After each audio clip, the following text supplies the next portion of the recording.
Hi, hello and welcome. I was just saying, apologies for the long starting soon. I lost track of time talking to everyone in the chat. I am very tired today. I'm at the point of exhaustion where I basically have a migraine at all times. It's varying degrees, but basically, yeah. And before you tell me, oh, you shouldn't be streaming, you should go rest. If I wasn't streaming, I would not be able to rest. Because there is a curse in my bedroom that from the hours of 4 p.m. to 10 p.m., there's a 50 decibel vibration that keeps me from napping. I can nap on the sofa, but that's in the middle of everyone. So everyone around me has to be quiet, and also it's not good for me. I end up waking up sore. So this is just what I'm contending with at the moment until we move to the new Mage Tower, which will be next week. So not much longer now. Thank you for the hydrate, Teoma.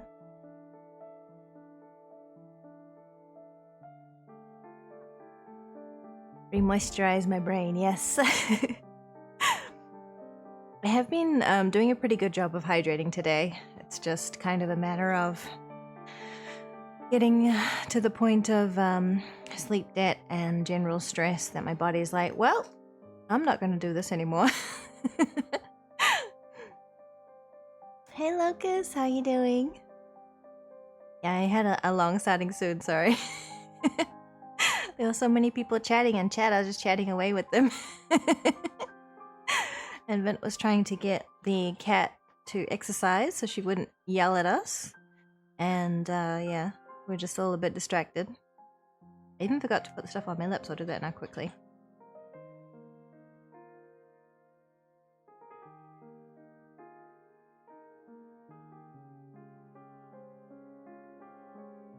Oh, I want them to be charming and fun and distract me. That's why I'm here instead of crying about my migraine. No, I don't really cry about my migraines usually. I'm used to them to the point now that Even if I'm in pain, I don't suffer. I'm not distressed about them. Vivica, can't wait for the stream to start. Oh wait, I'm the streamer. Yeah, that's the mood today. That's pretty much it today. But shall we watch the buff and then we can have a chat about that. So the buff today is regarding dead ends in life. There's a little anecdote of my life in it, actually. Let's head over there. I'll remove my hat. I don't know if I have the right tab up. I don't. I have my Twitter up. There we go.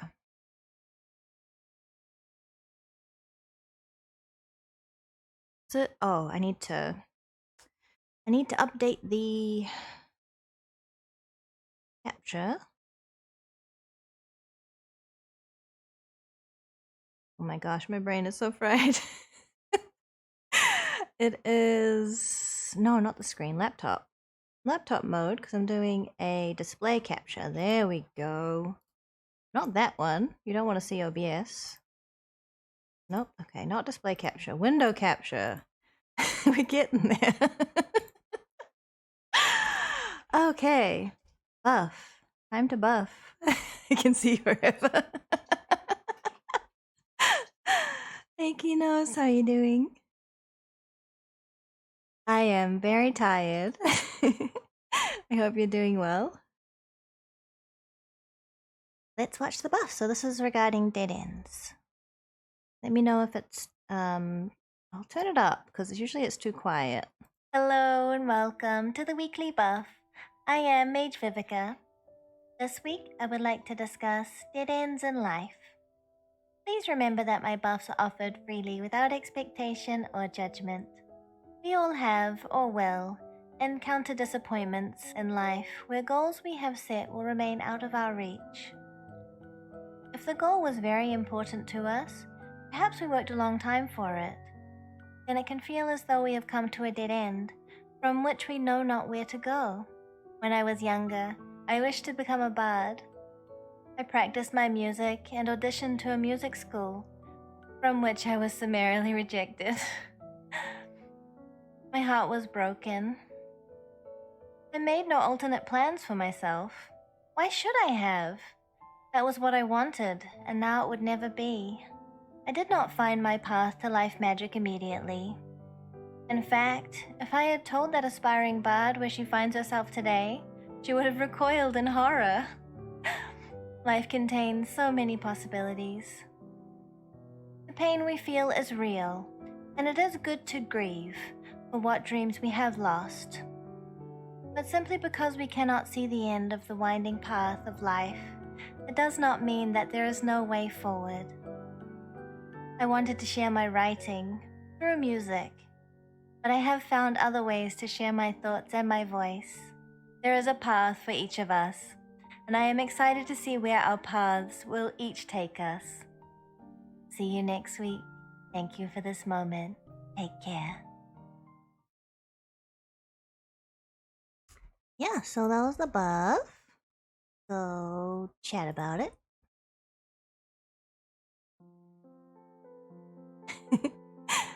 Have you not seen me watch a buff before on stream, Janice? We usually do this on Mondays. You love it? Oh, I'm glad. I know it's difficult when you get to a point where you come to a stopping point where there's really no going further forward. Yeah, it's on YouTube. I had a version that I privated because there was a glitch when we exported it. For some reason it had a big border around the edge, a big black border. So I uploaded a corrected version. But that one is available. Yeah, sorry about that. I did watch it, but I think I watched it in Windows Media Player, and Windows Media Player normally has a border around it of black. I didn't notice that it was a slightly bigger border than usual, so lulled me into a false sense of security. What instrument did I play? I Initially, when I was quite young, I tried to learn piano, and I quite liked piano. People say I have good fingers for it, pretty long fingers. But I never really practiced it enough to really get to the point where I could improvise or anything like that. And when I was a bit older, in my teens, I tried to learn guitar, but I have some shoulder and back issues, and it wasn't really conducive to leaning over a guitar in the way you have to, so that didn't work out either. It was the guitar that I auditioned with, and that was, yeah, that did not go very well. Thing I thought about tweeting about, but never did, is that my 30s have been way better than my 20s, which is weird. But I had/have a condition that made every living moment extreme suffering, and there was no relief and no guarantee that it'd ever end. It's still around, but actually gives me room to breathe and start to try that whole living thing again. Yeah, I mean, I think that personally for me, and everyone's going to have a different experience in life, but personally for me, every year further from the past is good. It's an improvement for me. That's just my take on it. So I'm never going to say, oh, I wish I was 20 again, I wish I was this again, or whatever, because I don't. I might have memories of nice moments from my past, but overall I would not want to go back. I wouldn't want to relive it. I want to go forward. I want to keep working on myself and keep working on the relationships that are important to me around me, keep working on my skills and working toward the things that are important to me, and see where it can take me. I think it's very exciting. Reminds you of all the weird careers you wanted to go into as a kid. Played Pokemon and wanted to work at a zoo. Ah, and played Pokemon Snap and wanted to be a photographer. Played Super Mario Sunshine and wanted to be a janitor. It made you want to be a janitor? Interesting. Then I realized I needed to make money and all that went out the window. Yeah. I think some photographers can make quite a good living, but they work very long hours. And they'll do things like, I've heard stories of photographers doing things like wedding photography, where they have to be there from before the ceremony starts to the very end of the reception, and that can be like a 12-hour shift. So it's quite hard work, and they're usually self-employed, so there's not a lot of job security with that as well. So it's very hard work, I think. Definitely felt like a dead end, and no professional could tell me that I'd ever stop. Yep, I've been there. Trying to be a janitor because of Mario Sunshine is adorable. I think it's pretty cute. And he's 30, good to know. Oh, he's a baby. We are what we repeatedly do. Perfection is not a skill, it's a habit. Yeah, I like that. I think perfection is not really a great goal, because nothing is ever really truly perfect, right? But improvement, progress toward improving skills is good. It's a good goal to have.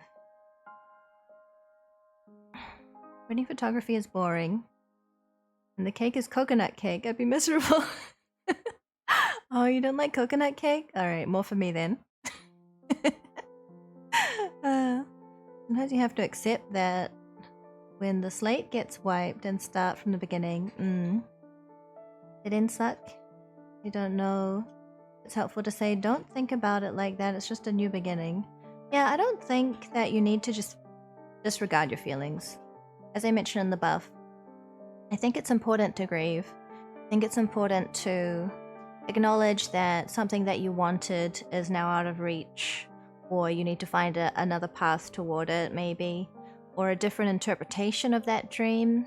Like I mentioned, that the reason I wanted to be a musician was to share my writing. I wanted to write lyrics, really.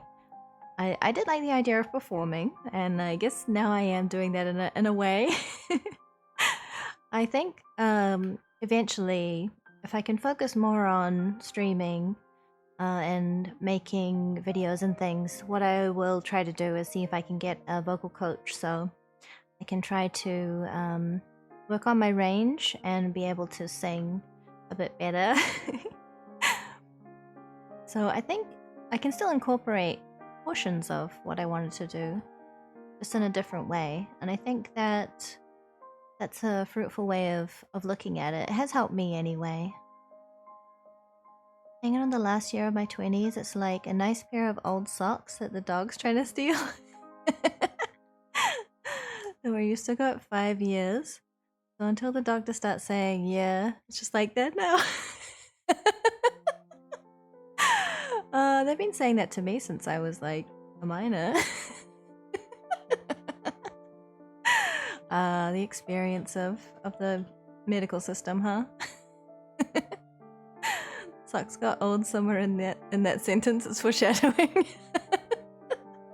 Oh, did I add old in there? I'm sorry.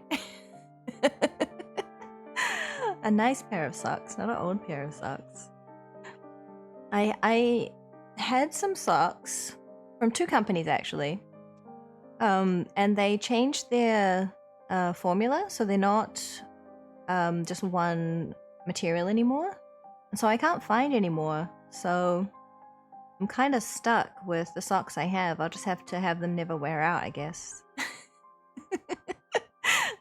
I need moisture wicking socks. I use merino wool ones because they are comfortable, they don't irritate my skin, and they wick moisture away. I have some really thin ones and I have some thicker ones. I can still get the thicker ones, but the thin ones just don't exist anymore. I'll have to try and find a new brand that makes them, but yeah.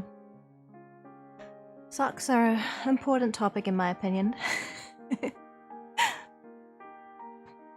Yeah, well, the thin ones that used to be just merino, what they've done now is they've added artificial stuff like is this material they call Tencel? It's apparently like a artificial moisture wicking kind of fabric, but when I have worn it, I feel like it doesn't wick any moisture. It just feels like I'm wearing plastic on my feet, and it feels like it traps all the moisture, and it feels very uncomfortable. And my skin is dumb. It's like ridiculous. I'm allergic to my own sweat, so I need the sweat to be pulled away from my skin, otherwise I get eczema, dermatitis. It's not good. It's not good. So I have quite specialized needs in terms of socks and undergarments. I need them to be comfortable and meet my needs in terms of my skin issues. Yeah. I have a lot of generalized inflammation. Doesn't help. So it is what it is. I'll keep looking. I'm sure that someone must make thin merino wool socks. Maybe I'll just have to figure it out. Figure out how to like buy thin merino wool and sew my own socks or something.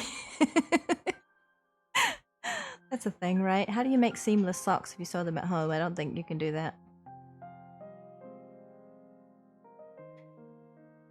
To donate all your collagen. I don't think it's so much collagen. I think it's my immune system overreacting to irritants.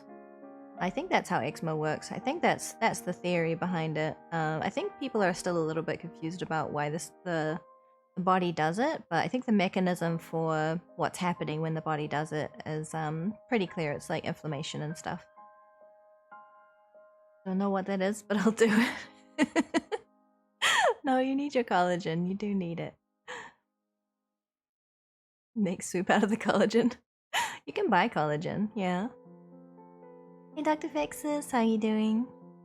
We just watched the buff on Dead Ends and having a chat about it. After we're done chatting about the buff, Vint has some videos that he wanted to show me. One's another Carbot video, an Elden Ring one, and the other one is a Curse Gazette, I think that's how you say it, video, that I will pause and talk about, so it's not just, you know, playing someone else's content without commentary. Korean place near me has a menu item called Look 100 Years Younger Collagen Soup. Ah. You'd want to look 100 years younger, so you'd be within the DNA of your great grandparents or your grandparents. You just vanish? I guess it depends how old you are. If you're 103, you might just become a toddler again. Just got off work? Nice. Welcome home. I look like a baby, yeah. Oh, there probably is, yeah. Oh yes, thank you. I've always wanted to look like a zygote again. Not even that. Because more than 100 years ago, would your parents be born yet? You like shit? It'd be like that sometimes. Oh, sorry, Doc. Some buffs. Hopefully hanging out with me and chatting will lift your mood a little. You turn into your grandparent at age 40. I guess it depends how old you are. If you're like 20 and your parent had you at 20 and their parent had them at 20, then you're gonna be going back a few generations. Did I swear? I swear sometimes. I don't know if I did. Oh yeah, because I was reading what you said. I try to avoid it, but sometimes it happens. Not a big deal. It's just because, okay, I'm kind of stuck in a loop with cursing, where I just generally don't curse very much. Just as a general thing, unless I am extremely comfortable. Vin would say I probably swear a lot, but I think it's because he swears even less than me. But since I don't swear very much on stream, then when I do swear, people notice. So it carries more weight.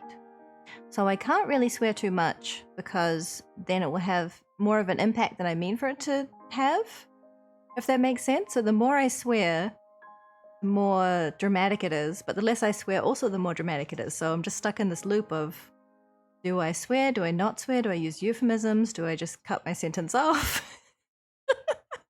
I don't know. I'm figuring it out. For some people, swear words are just casual, like spice that you add to a sentence. They're just emphasis. They're just an expression of strong emotion or even lack of emotion. Ghost Kitsune, welcome! Thank you so much for the raid. Ghost Melted. Oh, I hope you're keeping cool somehow. I know it's ridiculously bad over there with temperatures, and you don't have the infrastructure for it and no AC. I hope that you had a good stream regardless, though.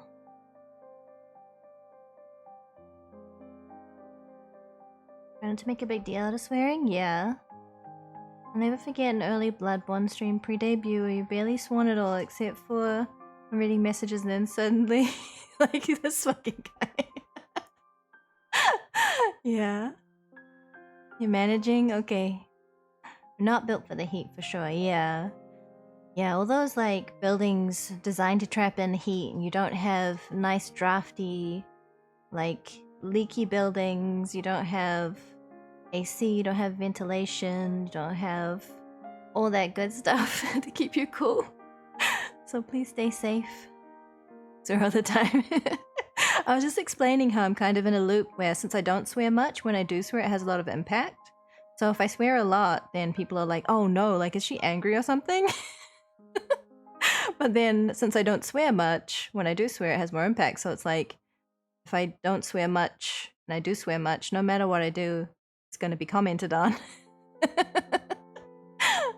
Just kind of stuck, I guess. But thank you so much for the raid and welcome, raiders. I'm Mage Vivica. I'm a life mage. We actually just watched my weekly buff video, which was about dead ends, and we were just having a chat. I'm going to watch a few YouTube videos, some animations, and we're going to chat about those as well in a bit. Just going to be a really chill stream today. You be swearing, I'm aghast. See? See? See? Even the Duke comments. I'm wearing my hoodie at 105-degree weather. I'm partially insane. Are you inside in AC though? Because like, I'll have to wear a warm cardigan inside if the AC is on, but then other people around me are too warm. So, and then I go outside, I have to take off the top layer so I can actually breathe.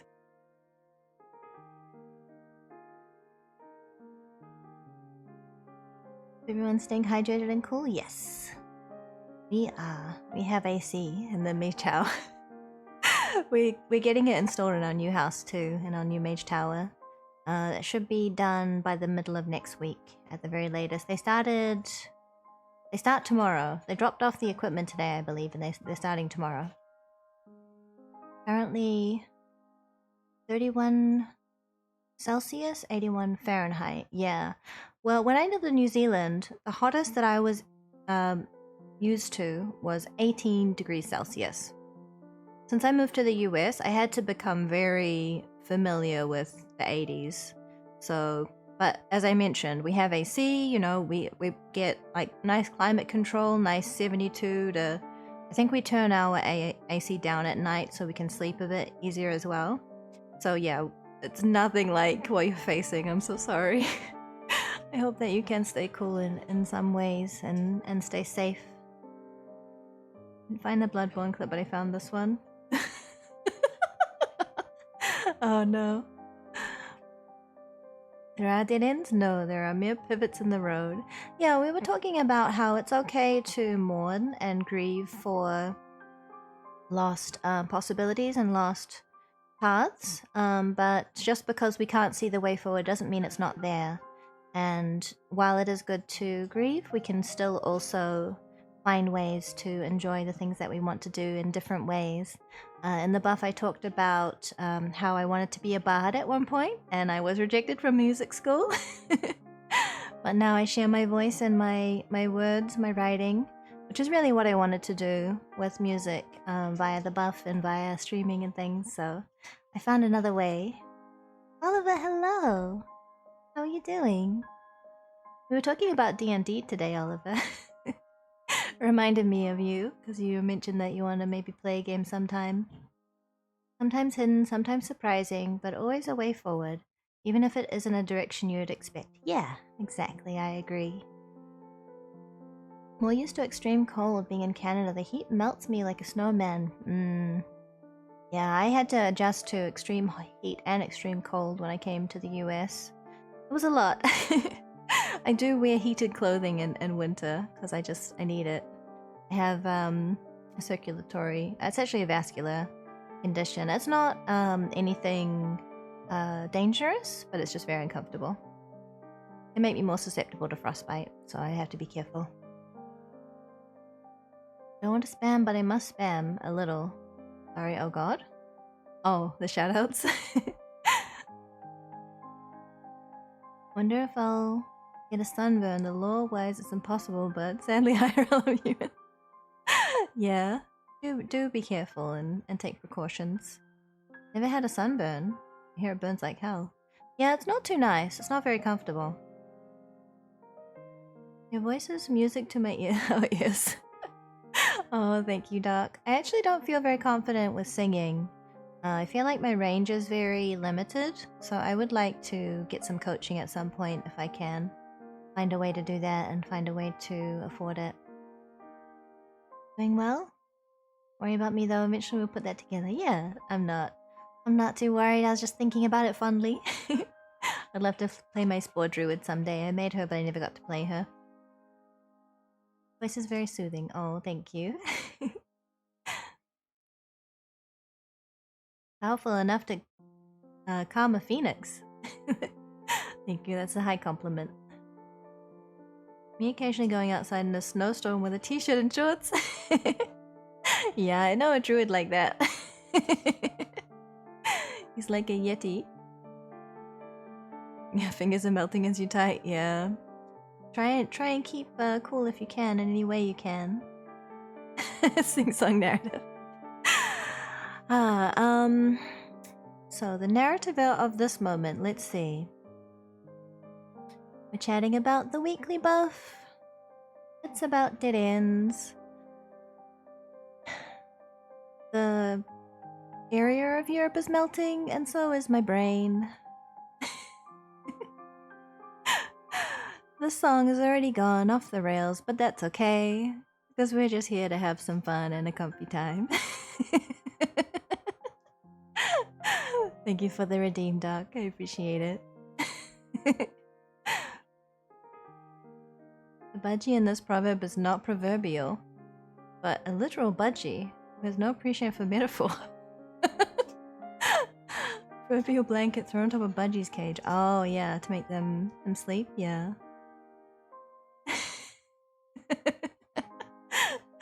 Oh dear.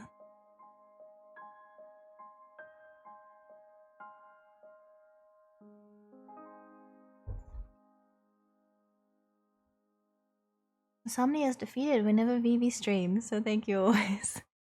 You're welcome, Jay. Thank you for always looking around and hydrating me.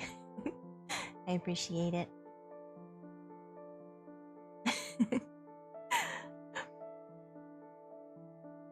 That sing-song wasn't real singing. I mean, I am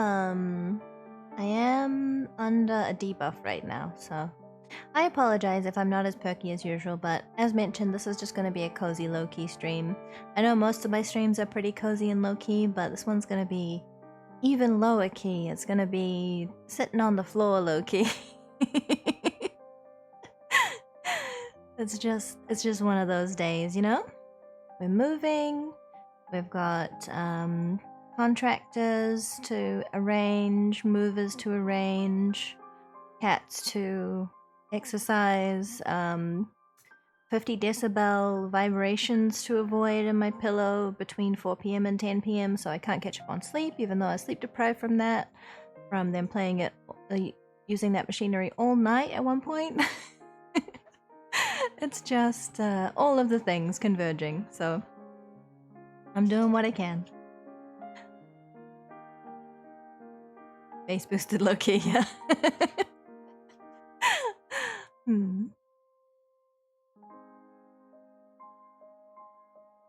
Everyone in formation, form a circle. Love Cozy Vivica, I love any of your streams. Oh, thank you, Dark Phoenix, it's very sweet. Light the Dark Souls X bonfire. That'll be nice. We actually have a fireplace at the new Mage Tower. Sadly, someone painted it, so I will look into restoring it, but if there's one crime against architecture that I can't stand, it's painting brick. Don't paint your brickwork, people. Brick breathes. Brick is porous. It's supposed to absorb and release moisture. So if you put paint over it, it can't do that. And it also doesn't look very nice, in my opinion. Ellie mentioned Subathon 2.5 debut Saturday. Yes, so this Saturday, the 23rd of July, I will be bribed via subs to fight Melania, because I would not do so otherwise. Each sub during the subathon will increment the timer, I think, by 3 minutes. Bits will also count. I think bits have to be put through the extension, which you can't see the extension yet, but it will be in my about section where the extensions normally are. So yeah, I will be fighting Melania. I will also have some stretch goals. Let me grab those so I can show them to you. Actually, I can just import them into OBS. I think I have them ready. Mitch. One moment. There it is. Okay. These are the subathon goals. I don't know how easy they are to see. Is that visible, or should I make it bigger? I'll go down here and move it over. Is that visible?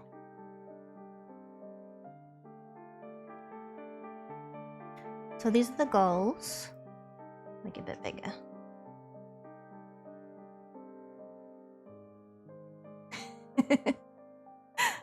So yeah, this is subs. I don't know if there's a way to get bits to count towards the goals as well. I'll have to double check that, but for 35 subs, you'll get to see the full reveal of my stuff. So far, I've teased the top of it and the bottom of it, but you haven't really seen the full thing, or me holding it. And then you'll be able to, at 70 subs, you'll be able to unlock a new redeem, which will mean that chat can buff me and power me up. And I will have an alternative outfit, which was also teased in one of the 1.5 teasers. You might have seen that one. You might have had a clue what it is. At 140 subs, I will schedule a Amnesia: The Dark Descent a stream for October. So it'll be a spooky month stream. That one, Vint has told me, is apparently notoriously scary. So I don't know anything about it, but I will do it if people meet that goal. And of course, 175, we have the good old temptation, don't we? Once in a lifetime spell, yes. I'll do my best.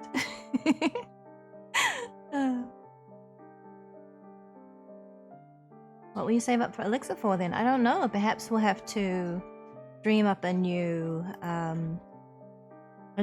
spell that can be cast at some point. But we'll figure that out. One person has already seen it. Yeah. It gets cast by clipping it and then removing it. Yeah. Did they live to tell the tale? It's a good question.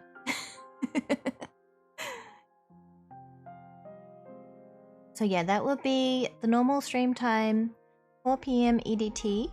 If you need localized times, you can check the stream tab on Twitch. It should localize to whatever time zone your Twitch account is in. That will give you your localized time. The stream is capped at 6 hours, so that's why I wanted to have those additional goals, because that would only be 90 subs. So if we exceed that, we'll still have other things to unlock. I didn't want to have it so the timer got filled up and then more subs just, didn't go toward any reward, because that doesn't seem fair for you all. If you're being generous and I'm just saying, yep, oh, okay, thanks. I wanted to have some other kind of incentive reward. And the timer will start with 190 minutes? Yeah, 1.5 hours, 90 minutes on it already. So if no one decides to sub, then it'll still be a 1.5 hour stream. And if I beat Melania, we can look at doing things like PvP. I will be playing on PS5, so only people on PS4 and PS5 would be able to PvP with me, PvP against me. And we could look at other optional bosses. I don't know if there are any that people are interested in seeing me fight that I wouldn't normally fight. I guess there's dragons. I haven't fought any of the dragons because I don't have to. But yeah. If for some reason I manage to beat her faster than the timer, with time to spare, then we'll find other ways that we can spend the time. Maybe we'll run a poll or something. Yeah, there's the teaser for the 1.5. I posted on my Twitter. I do share these on Discord as well. And then, yeah, the trailer for the subathon is the second link that he put in there. So it would cost... Is that really? I don't think it's that much. I think it's like 200. 175. Oh no, I think... Yeah, I think you might be right. Let me calculate it. So... 175... Oh yeah, it's not quite that. It's only... $875, I think? Unless I'm not counting tax, because a tier 1 sub is $5, right?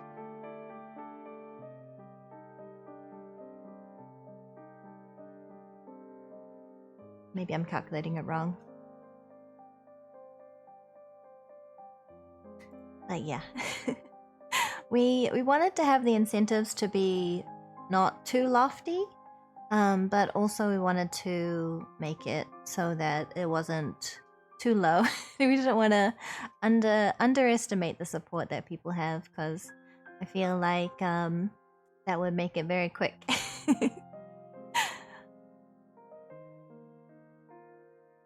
$300 for 50 subs. Okay, so maybe... Yeah, okay. What am I calculating then? So 50, 175 divided by 50 is 3.5. 300 times 3.5. Yeah, so you're right, Dr. Fexus. Yeah. But you know, no one is expected to give. It's just if you want to, if you can and you want to. No pressure at all. Never any pressure to give bits or subs or anything. I always appreciate everyone just hanging out. That's more than I ever expected. Truly it is. It really is.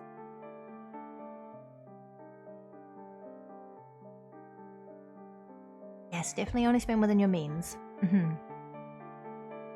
And this will not be my last subathon, of course. It's just the first, so you can always participate in future.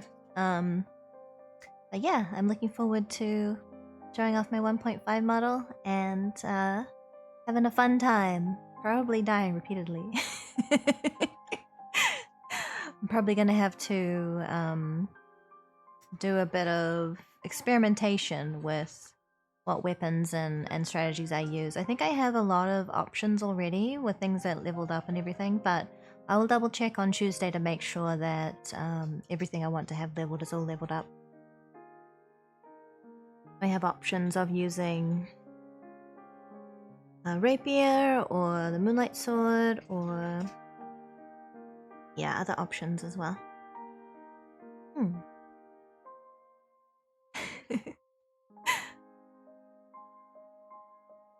Believe in the you that believes in the vent that believes in you. Yeah. I feel like fast bosses give me a lot of trouble. Some people have said that Melania is not that fast, but she seems pretty fast to me. Personally, she looks quick. She looks quick on her feet, I think, and she has some ranged attacks, I think, as well. So I'm sure it'll be a challenge. They weren't impressed by Let Me Solo Her for nothing, right? Melania is that fast? Yeah. Someone was saying that she wasn't that fast, so maybe that's just their build or their perception. My muscle memory isn't that amazing yet, so I would say she's still fast enough that it's going to be a challenge. Well, I'm going to get cozy. There we go. Shall we watch the new Carbot? It's about Barrier Manor. Number 12? Yeah, that's the one. What if she brings friends? What if I bring friends? Or what if Melania brings friends? For the subathon, I'm not allowed to summon any other players. Soulsborne game still. Everyone's still going to say something isn't that bad. I'm just not really I guess I haven't had a lot of interaction with the Dark Souls community at large, because when I was playing 2 and 3, I was streaming them. They weren't current. They weren't new games. Elden Ring is the first FromSoft game that I have played upon release. So this idea that people are like, oh, she's not that bad. Oh, it's an easy game. Oh, this game sucks. Like, these kind of flippant attitudes, I'm just like, okay, I guess that's their experience. I just kind of take them at face value. I can't tell whether they're boasting or being silly or what, and that doesn't really matter to me. I'm not too concerned. But yeah, I just kind of take it at face value. I'm like, oh, I guess your character's fast. I'm not that fast, so... Minor enemy spoilers in Carbot for Elden Ring, by the way. A short vid though. Yeah, it's about Caria Manor. So if you haven't done that part of Elden Ring and you wanna skip this video, I understand. But let's go and watch it because I want to see it.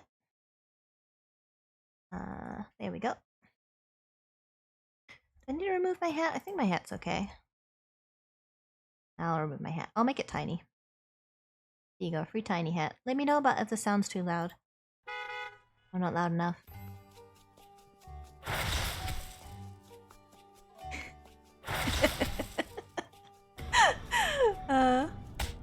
Gotta get Torrent.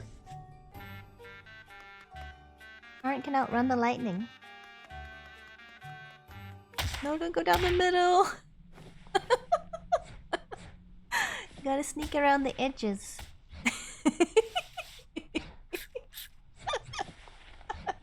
Very cleanly hands. Shields.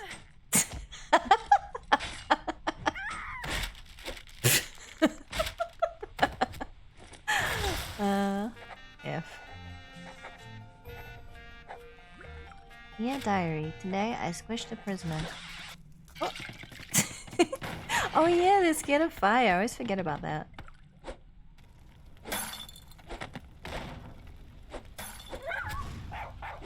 Oh! Oops.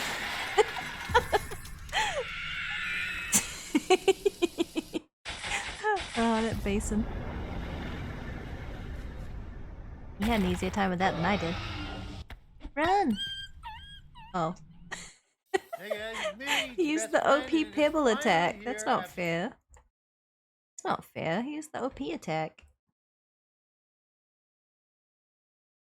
Oh, I'm using the wrong keys. I added some more keys for my 1.5, so now I get confused. My shortcut keys is too many now. I have a list of them in a notepad. Hands give you so much, yeah. The thing about the hands is that I didn't realize you can actually attack them when they're underground. So if I do a spell that's kind of area of effect, I can hit them. Pretty handy, because then I don't have to be up close to get them to come out. Because getting them to come out when they're kind of mostly buried and they're just their fingertips sticking out, it's very dangerous. Because they have a wide area of effect when they burst out of the ground. Wash your hands? Nay, hands was you? Elden Ring game looks weird. It is pretty weird, Kite Man. The boss arena being a sink, I didn't notice that. Yeah, that's cute. Yeah, spoilers are over, Vanek. Dojo Flame. Yeah, that was a cute one. The other one that Bent linked to me was a Kurzgesagt video called Change Your Life, One Tiny Step at a Time. And he said that it reminded him a lot of some of the buff topics. And I haven't seen it before, so we can watch it together and I can talk about my opinions. I remember telling someone Elden Ring is a genuinely unnerving enemy. They said, what, worse than anything in Bloodborne? Hand spiders. Hand spiders were also in Ocarina of Time. There weren't any hand spiders in Bloodborne? I guess not. There were big enemies that had hands that they would like drag themselves along the ground. But there weren't any disembodied hands as far as I remember. Isn't it hot if you wear that above your mage cloak? Well, I can't take off my cloak until Saturday, so... Also, Vent has the AC down quite low, so... I'm good, I'm cozy. Hand spiders are a combination of 2 or more hands. Oh yeah, that's true, they are. They have like 12 fingers or something. They have a lot of fingers. I think they're cute. Am I the only one? I think they're adorable. Especially the small ones. At least it isn't feet spiders. How would feet spiders move? Would they just jump? Would they have really long toes? I could kind of see that actually. Really long toes that kind of splay out to the sides.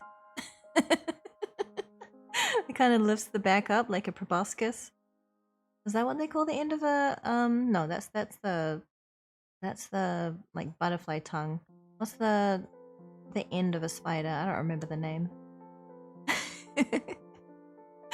My brain is too melted for word recall right now. Our hands off a cliff. Yes, I am weird. Thank you for noticing, Flamebird Phoenix. They're too annoying to be adorable. Ah, okay. They're pretty harmless for me at this stage. The small ones, I can one-shot them pretty easily, and they're pretty easy to spot. So maybe that's why I think they're cute, because they're kind of harmless to me now.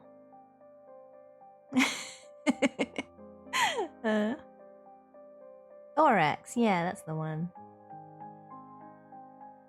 Like Goomba shoes, just organic, hopping around everywhere. I'm sorry, that's cute. You have to think that's cute, right? Alright, let's watch the Kurzgesagt.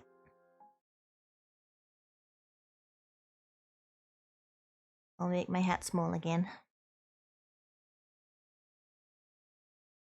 I don't know about the volume in this one, so do let me know if I need to adjust. If you are like most people, there is a gap between the person you are and the person you wish to be. There are little things you think you should do and big things you ought to achieve. I need to adjust it?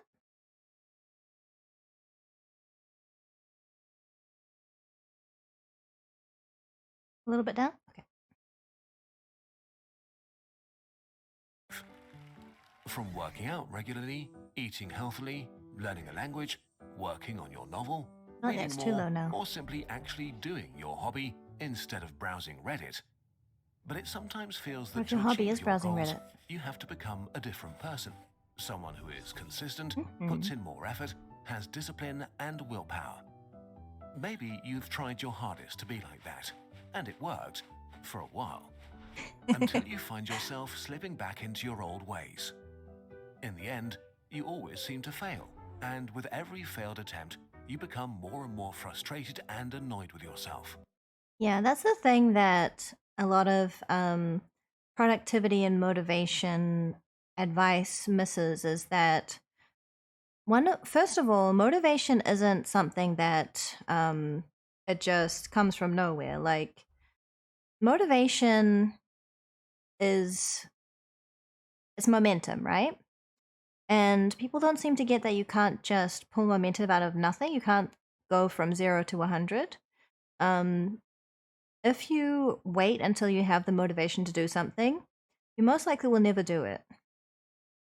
You have to take the first step, and then as you build momentum, the motivation will come. But we have this very backwards idea about motivation, is that you need it first before you start, which is a dangerous idea, because then you get stuck and then you feel like, oh, I'm procrastinating, and then you build it up more and more in your head. I have this issue where I'll leave something for a long time, and then when I go to do it, it's much simpler and much quicker and much easier than I had built it up in my head as going to be. So I try to avoid putting things off that way now. Sometimes I have an issue where if I'm having a bad migraine week or day, then I will have some short-term memory problems. So I'll even just put it on a list that I know I will refer to, like my shopping list, even if it's not something like to buy. It's like, I need to call this person, I need to like put this thing on my model or something, like make this model shortcut or something. I'll put it on my shopping list because I know I will look at that. I know that I'll go, okay, I'm going to go shopping. What do I need? And I'll look at that list, and then I'll go, oh, yes, that's right. I do need to do that. And then I will do it. Because I'm in that preparation stage. I know that I'll be in the right mood for it. So that's something that's worked for me, that I started to do, and I think it's helpful. But yeah, in terms of planning, it's not so simple as people seem to make it out to be, in terms of that whole process of motivation then action. Really, for me, it's about action, then motivation comes from the action. Sometimes I will have an urge to do something, but it's rare. It's much more rare than just getting started and then finding that I can continue. And even if I just say, okay, I'm just going to get up, I'm just going to stand up, I'm just going to put my shoes on, then I have a non-daunting starting point. If you just cut things down to smaller and smaller pieces of it, even if it's just like, I'm going to put one foot on the floor, I'm going to put the next foot on the floor. If you have to break it down to less and less, I think that's fine too. Whatever works. Doom scrolling is bad hobby. Yeah, it's pretty destructive, unfortunately. Tad quiet. Now, yeah, I thought I made it a little bit too quiet. Try this. Hopefully this is good. Back to small hat. If you believe success and hustle How's that internet, volume? it's all your own fault. If you don't succeed, you just didn't want it enough and the failure is all you. But change is actually hard. And as with most things in that point about blaming the user, like saying it's user error if the you know, motivational speech or productivity method or whatever, just blaming the user, that's a wonderful way to keep making money off of you. Some self-help is really good and really helpful. It's not necessarily universally helpful. Some self-help things that are helpful for some people won't be helpful for everyone. But there are definitely a lot of people out there that kind of just profit from people continuing to cycle through, oh, well, you know, thinking these things into my life didn't work. I'll figure out this other productivity thing or this other get rich quick scheme, or there's a lot of pitfalls people can fall into if they're looking for easy answers. And usually, in my experience, the answers we're looking for are to do with what's within ourselves, how our brains work, how our lives are arranged. For example, in our current Mage Tower, it's very cluttered because we simply don't have enough storage. Some things we should really be able to put away somewhere, but we literally have no place for them. So they're just stored like on tables or on the floor even, but preferably we would have somewhere to put them away. We just don't physically have the space. So now that we're moving, we will be able to have things in their places. We'll be able to mount more storage on walls and things that we're allowed to do because we'll own the place, so it will be much better. Someone join my boy for year 1121, please make his day. I'm not sure what you mean, Jack Apple.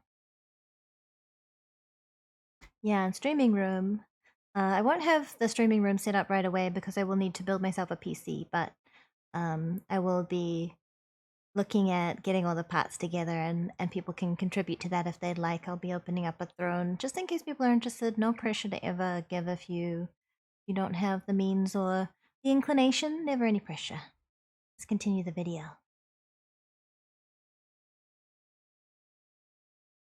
in life, understanding why makes things easier. What's it like to learn math on Brilliant.org? Brilliant gets you hands-on to help you learn by doing.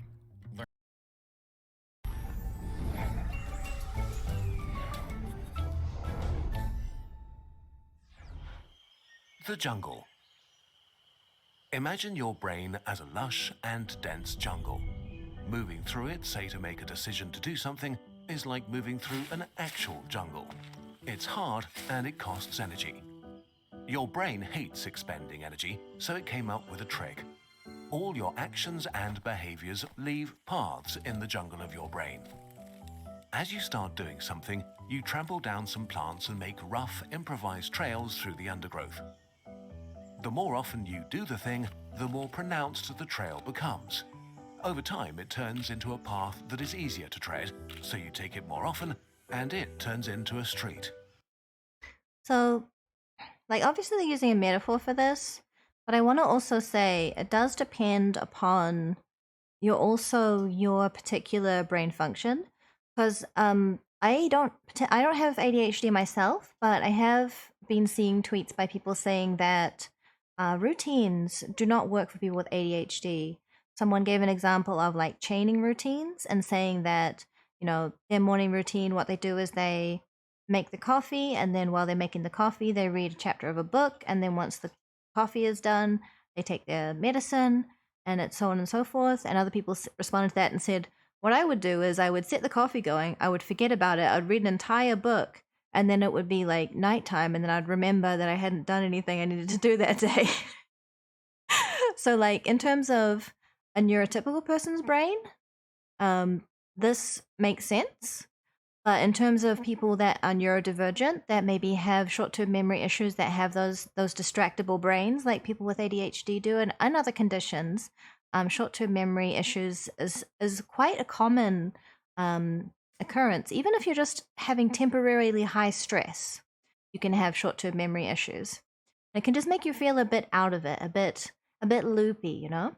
So if you've tried this, if you've tried to repeat patterns and it hasn't worked for you, or maybe it's cemented temporarily and then something knocked it off the rails and you couldn't keep it up, don't feel bad. You're not broken. Your brain is just different. And it's a really important distinction, I think, because a lot of people will aim these advice at people that are neurotypical, that don't have any kind of ADHD, autism, ADD, any kind of like traumatic history that can affect the memory as well. And there are a lot of people with those conditions. It might not be the highest percent of the population, but it's still a vast number of people. Try to make a checklist of stuff. Sometimes it's like you do one thing out of order, everything's out the window. Yeah, and like yesterday, I was planning to go to the Mage Tower, the new Mage Tower, and do some weeding. I was really looking forward to it. I love gardening. But then Vint was like, oh, we should really announce the subathon. And I said, oh yeah, we should do that. And then I said to him, shouldn't we have stretch goals? And then we had to discuss what those were, and then I had to make a graphic for it. And before you know it, it's like we're getting out the door at 8 p.m. to go to the other Mage Tower, which is like 20 minutes away. So we didn't end up having a lot of time for all the things we needed to do. I got a lot done, just wasn't what I meant to do. And sometimes life is like that. And routines, my opinion is that all good plans should be adaptable. You should be able to adapt any plan if it's a solid plan. So if you have like a rigid checklist, and if you don't get all of these things done, then you've failed. That's not a plan that would really work for most people, because you don't want it to be a zero-sum game of like either you tick all the boxes or game over. You want it to be, well, these are the things that I need to get done, or I want to get done today. I'm going to put them in like a priority order, and whatever I get through, great. Whatever I don't get through, we will continue to work on that another day. You want to give yourself some leeway, because we're only human. Things come up. Sometimes we don't feel well. Sometimes, you know, unexpected nice things can happen too. Like people contact you who haven't contacted you in a while and things like that, and you want to catch up. I have started to socialize more, so it's a more common experience now for me that I'll get carried away talking to friends. Brain doesn't work. No need for routine because every day blends together. Oh, I'm sorry, Kite Man. Well, today was to tick a box. I'll draw you a box and you can tick it. Okay, here's one goal for Oliver. Be a sweetie. Oh, you already ticked it. Well done. You don't actually have any goals. Do you want to have goals? I know your situation is a little unique, but there's no reason why you couldn't have some goals related to things within your means. I think that it's not necessary to have big lofty goals, but even just small goals. I have little goals to do with practicing like mindfulness, like drinking. When I drink my matcha tea, I will be aware of the texture, the aroma, the temperature, and that can just bring me back to my body and center me, bring me back into the moment, and help me to be more mindful and help with anxiety and mood in general and things like that. So just like little routines that I can build into things that do become automatic. As I said, might not work for everyone, might not work all the time, but it is something that you can try. And if it helps, it helps. If it doesn't help, that's okay too. You can always try other things. There's so many things that people can try. There's so many ideas out there. I feel like now more than ever, there's so many ways to find people with similar experiences. And I think it's really hopeful. Everyone being amazing. Oh wait, that's always. I agree, Connor. You guys are wonderful. Much more. As you repeat doing the thing over and over for years, the street turns into a highway. Traversing it becomes effortless, familiar, and comfortable. The more pronounced your brain highways, the more you get used to their comfort. So we continue to use them, which means we tend to do what we've always done. This is why change is hard, especially as an adult when your jungle is crisscrossed by lots of established streets and highways. To understand how those highways are built, we need to distinguish between two things: routines and habits. The things you do, routines and habits. A routine is a sequence of actions that you carry out the same way every time because they've worked out well for you. Like a recipe, for example, yeah. You get the same ingredients for your favorite dish and cook them in a certain order because you like the taste of the result. Or before going to bed, you set an alarm at 6:30 because this is when you want to get up. Imagine routines as being executed by a wise planner. It's slow and analytical, responsible for strategizing and mental calculations. The planner is aware of the future and carefully considers what kind of result you want. Based on that, it chooses actions to achieve specific outcomes, even if they are uncomfortable, like taking a shower after getting up. See, like, I get the concept, but I kind of disagree. Like when you talked about the roads becoming like highways, like, yeah, you can still have a traffic jam. You can still have a mood, a day when you wake up and you feel like you just can't face the day.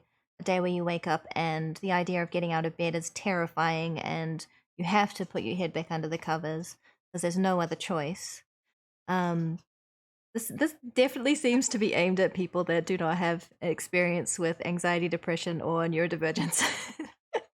But that's okay. We'll keep that in mind as we watch it. And what he's saying about routines, I feel like routines are maybe lauded more than they should be in a way. I don't know if that makes sense. I find routines very oppressive.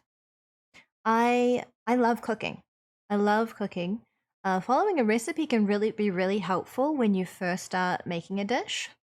But often what I'll find is that, oh, I would like this recipe to be a bit more chocolatey. I would like it to have more cherries. And so I start modifying it to suit my individual needs and tastes and preferences. So in terms of starting a routine, I don't think that it has to be a case of you figure out the routine the way that it works for you, and then it doesn't change. I think you can adjust it. And like I said, sometimes it can just fall off a cliff. That happens. Fulfilling day contains small accomplishments here and there, while the big ones are bonuses. Yeah, it's a nice way of looking at it. My life is a routine pog. Ah, nice. Sometimes the road is closed and you just try a detour and end up in Albuquerque. Just avoid the house with the pizza on the roof, right? Not real, Chan, just a bot. No, you're not a bot, Kana. If routines work for you, then that's great. I am very happy for you. I just wanted to confirm that they don't work for everyone. Doesn't that mean that that day in a particular is different? So it differs from the routine. It can do. Sometimes there's periods where every day is you wake up and you feel like you can't face the day, and that the only way to get through is to get up and then sit on the edge of the bathtub for 15 minutes reading webcomics. You know, sometimes that can be That can be every day for a month or a year. It can be a lot. Routines are great until something interrupts them and then it's off and carries through. And like you said, becomes a traffic jam. Yeah. Yes, Dark Phoenix. Roof pizza. Delicious. Okay, let's watch some more. Used to keep my life a routine as safe as my life a routine as a safe space to avoid possibility of failing something new. Oh, so like only sticking to the things that you're familiar with. Yeah, that's an interesting idea too. Because I can understand wanting to stay within your comfort zone, but if I had done that, I would never be talking to any of you. I would not be streaming onto the internet right now. So sometimes risks can pay off. Sometimes they can have amazing, incredible payoffs that you never expected. So sticking to the familiar, while understandable, I try not to do it with every single thing anymore. I wouldn't have a mage tower with my wonderful apprentice and now a close friend. I wouldn't have a lovely familiar. I wouldn't even be living in the US. I would have stayed in New Zealand. I wouldn't be streaming on Twitch. None of that would have happened without me taking risks. Routines require discipline, but no one said we shouldn't do it with flair and style. Mage Tower update. Yeah, I think I talked about it earlier, but we're moving in next week. The AC should be all done by the middle of next week. And I think the end of next week, about on Friday, I think, we're officially moving all of our big furniture. We'll try and move everything else before that. And then, yeah, we should be all good to go. But I'll have to do some cleaning in the old mage tower to make sure it's presentable. So in terms of streams, I don't think there'll be any streams that week. But we'll play it by ear. If I have the ability and the energy, I might do surprise stream, but probably not. To be honest, probably not. My risks are like going to Millennium naked, no weapon, and expect to one shot. You have lofty goals. I respect that. One day I wake up half an hour later than usual, and the day is immeasurably worse than the day before because of that little lost time. I'm just trying to stick to the normal routine anyway.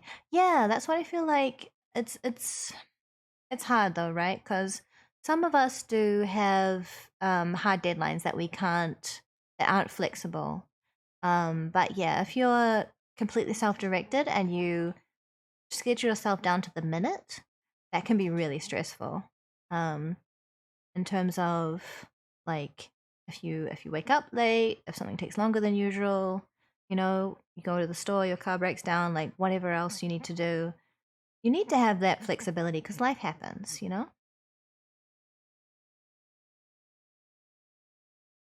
How comfy is the comfy blanket? It's pretty comfy. Yeah, pretty comfy. Would recommend. I would. We watch some more.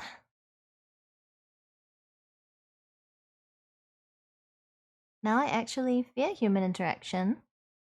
Take people's view into a big consideration. Oh, I'm happy that you feel safe chatting with us. That's really lovely, Connor. Honestly, I was petrified of people too. When the first person came into my chat, I was like panicking. I've come a long way. I think it's really good. I'm glad that you're here, Connor. Life happens and I wanted to stop happening for a bit, yeah. It would be nice if you could just kind of pause it and take a nap. That would be good. Can never relate, I'm completely insane. I was telling Mage in chat I wear my hoodie while it's 105 degrees. I hope that you're okay though. I hope you're comfortable and hydrating. Got rated 16 people during Dark Souls 2 boss and froze. It was scary. I didn't know what to do. I think when I first got a raid, I was like, what's a raid? I don't know.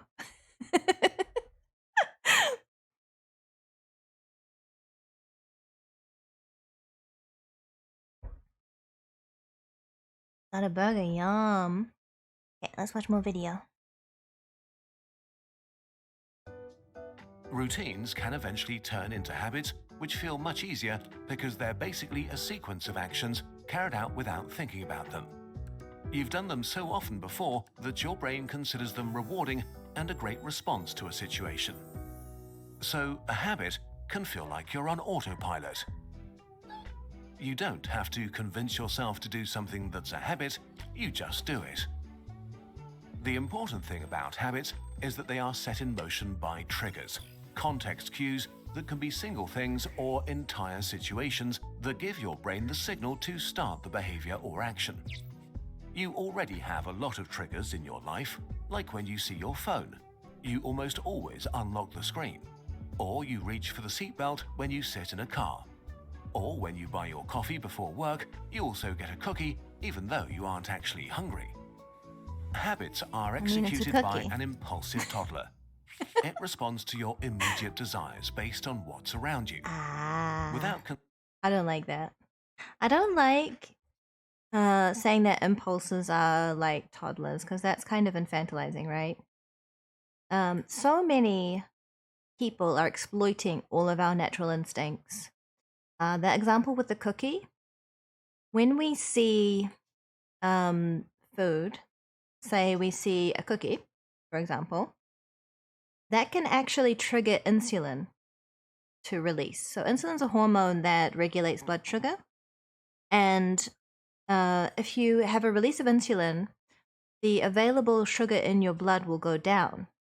So you'll feel that you have low blood sugar. You'll feel tired. You'll feel hungry. So the act of seeing that cookie on the counter when you're getting your coffee can make you hungry. I don't like that they're saying that you're not hungry, because it can make you hungry. It might be artificial hunger created by seeing the food, but it's a hunger. It's a real feeling nonetheless. It doesn't mean that you're undernourished, but it does feel like hunger. It's a real feeling. Knowing what's at play there can help you to maybe make a different action. But in terms of the reality of it, it's a real feeling. It's not just, oh, I see a cookie, I want a cookie. I'm a little kid, I'm going to throw a tantrum.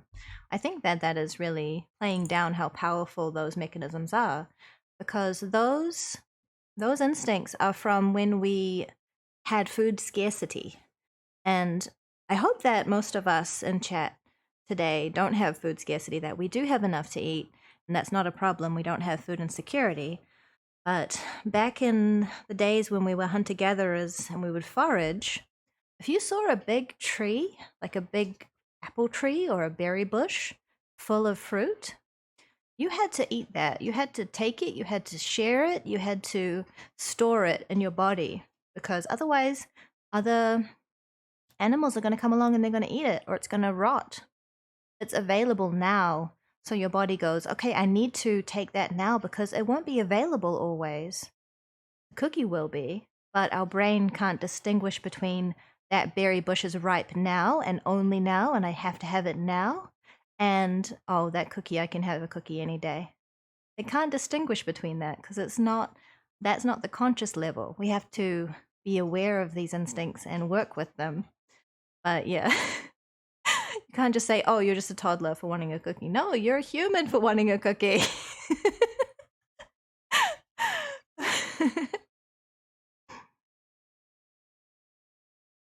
Series of actions I carry out without thinking about them, like winning solo games in Fall Guys. Yeah, you're getting so many crowns. You're in trouble. You might have to get abolished soon. That's so attached on Discord, even though it's a stupid place, just because I found comfort in speaking, but not having to face the people I speak to. I don't think that's stupid, no. I think Discord's nice. I think it's nice to be able to catch up with people. Nice to be able to have conversations and to jump in and out of group conversations and have little Discord, like DM chats with people and catch up with them as is convenient, and share memes and talk about things that interest you. I think it's great. I don't think that's silly at all. Try not to, because I don't want to become too comfortable. Because if I do, I'd probably end up oversharing. Well, I think that There are some places where it's kind of a one-strike deal, where if you say something and it's not accepted by that community, then they kick you out. But that's not our community. We try to communicate with people clearly. If someone is approaching a boundary or crossing a line, we will let them know in a kind and clear and communicative way. So I can understand not wanting to be too comfortable and not wanting to overshare, not wanting to share more than you're comfortable with.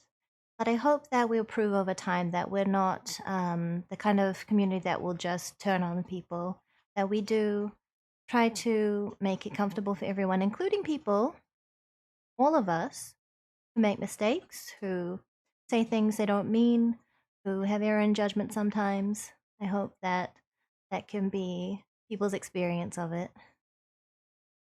Just silently at a good portion of this video, to be honest. Like that part about setting up triggers in your mind. Yeah, well, that reminded me of something that someone was talking about at one point. It was to do with, oh, what do they call it? Like habit bundling, I think they called it. The example they gave was you only watch your favorite show when you are walking on the treadmill. So the idea is that you end up conditioning your brain to associate your show with walking on the treadmill. So you'll actually start craving walking on the treadmill and watching your show. So that might be a helpful thing for some people, might not be helpful for others.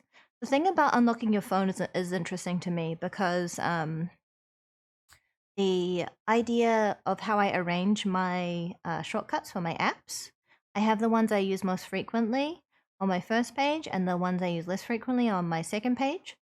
And then I have Chrome tabs. So I have tabs of sites I regularly go to. I'll usually have 1 or 2 open. Right now I have like 10 open, which is not great. I should probably make some, like make a folder and save some of the links. But yeah, I'm using it too much like a to-do list and it's not really helpful. Can see this and that will make you think of that. Yeah, or I can see a game and think about someone's name I haven't been able to for 5 months. Yep. Yeah, the brain can be so random with association sometimes. It really can. The rules literally say don't overshare things on Discord. Does it say that? I don't remember that rule. Let me have a look.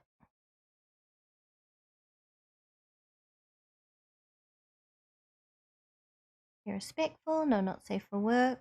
Keep lewdness roughly PG-13, do not reveal personal information. No doxing. Keep enthusiastic disagreements to private messages. When in doubt, spoiler tags. Maybe Sif is always watching. I mean, I don't want you to dox yourself. Yeah. I don't see anything about oversharing.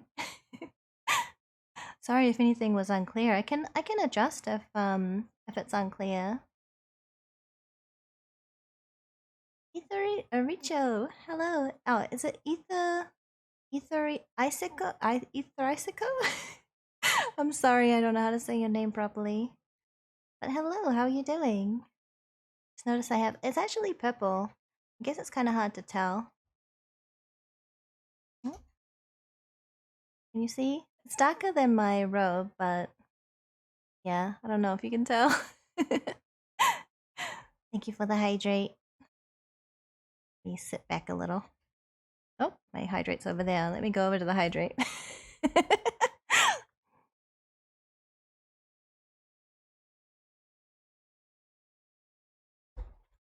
And my posture is good, I promise. I have a cat in my sleeve, so I can't move too much.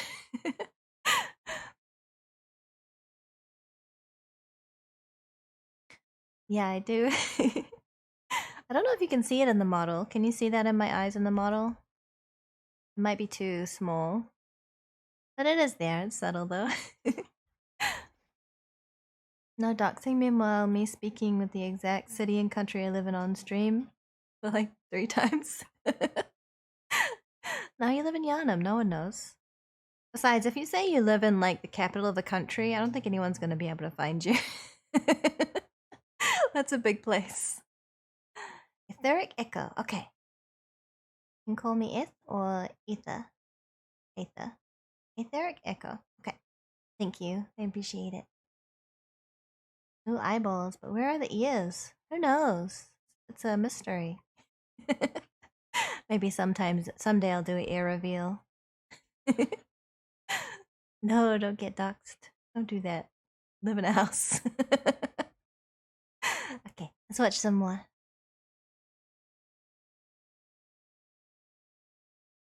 Considering any longer-term goals.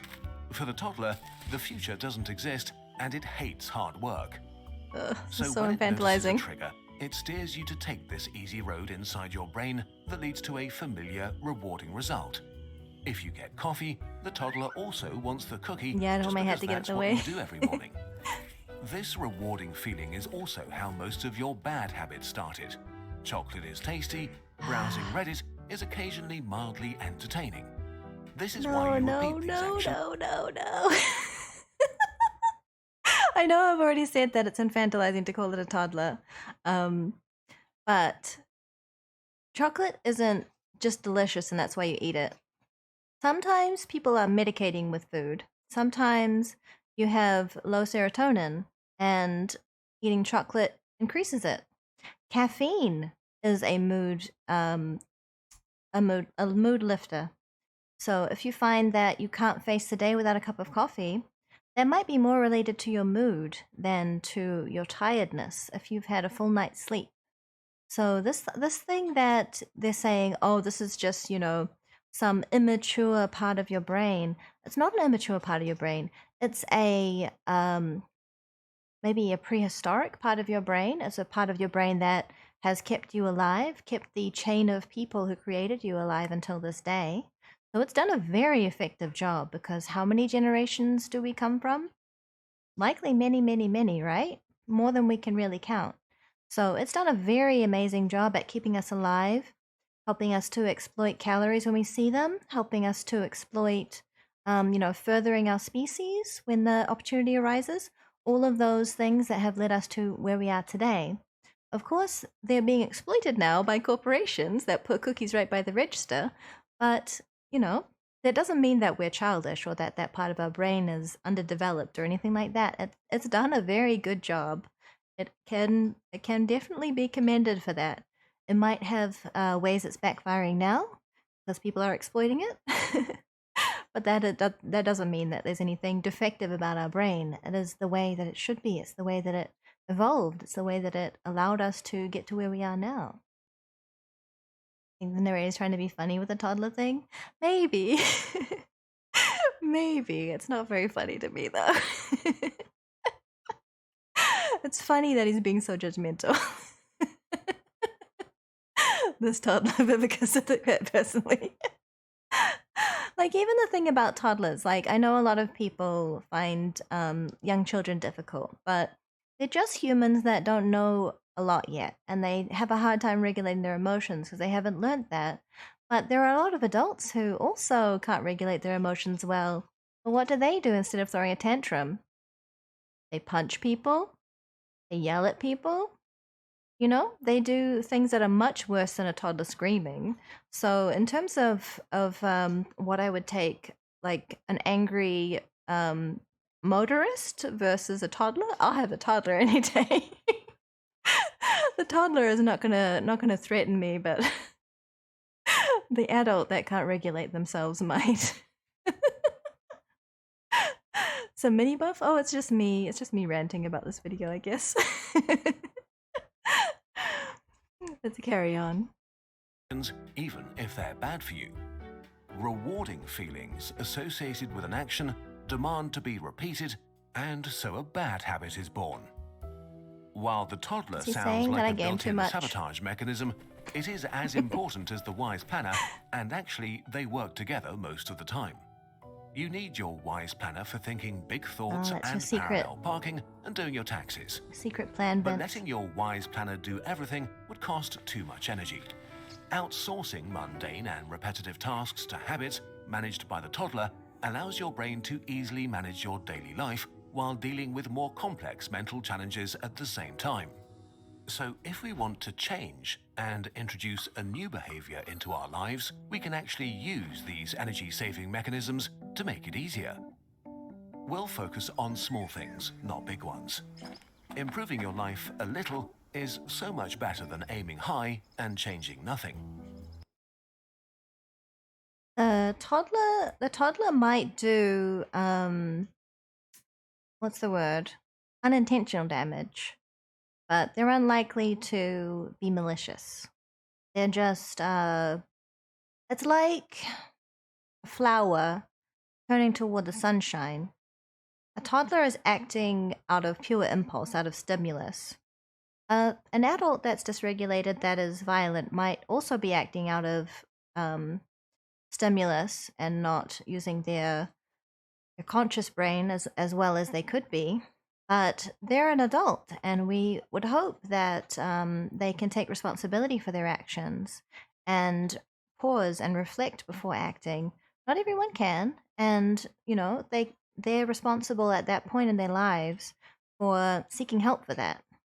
The toddler, they are not responsible because we have not expected them to be able to exercise that control yet because their brain is not developed enough.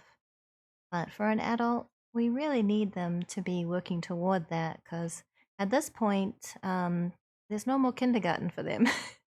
There can be therapy, there can be anger management, there can be friends and family you can invite in, but in terms of consequences for actions, the toddler's not going to have big consequences for screaming in the supermarket, are they? They might not get a treat, or they might be taken home. I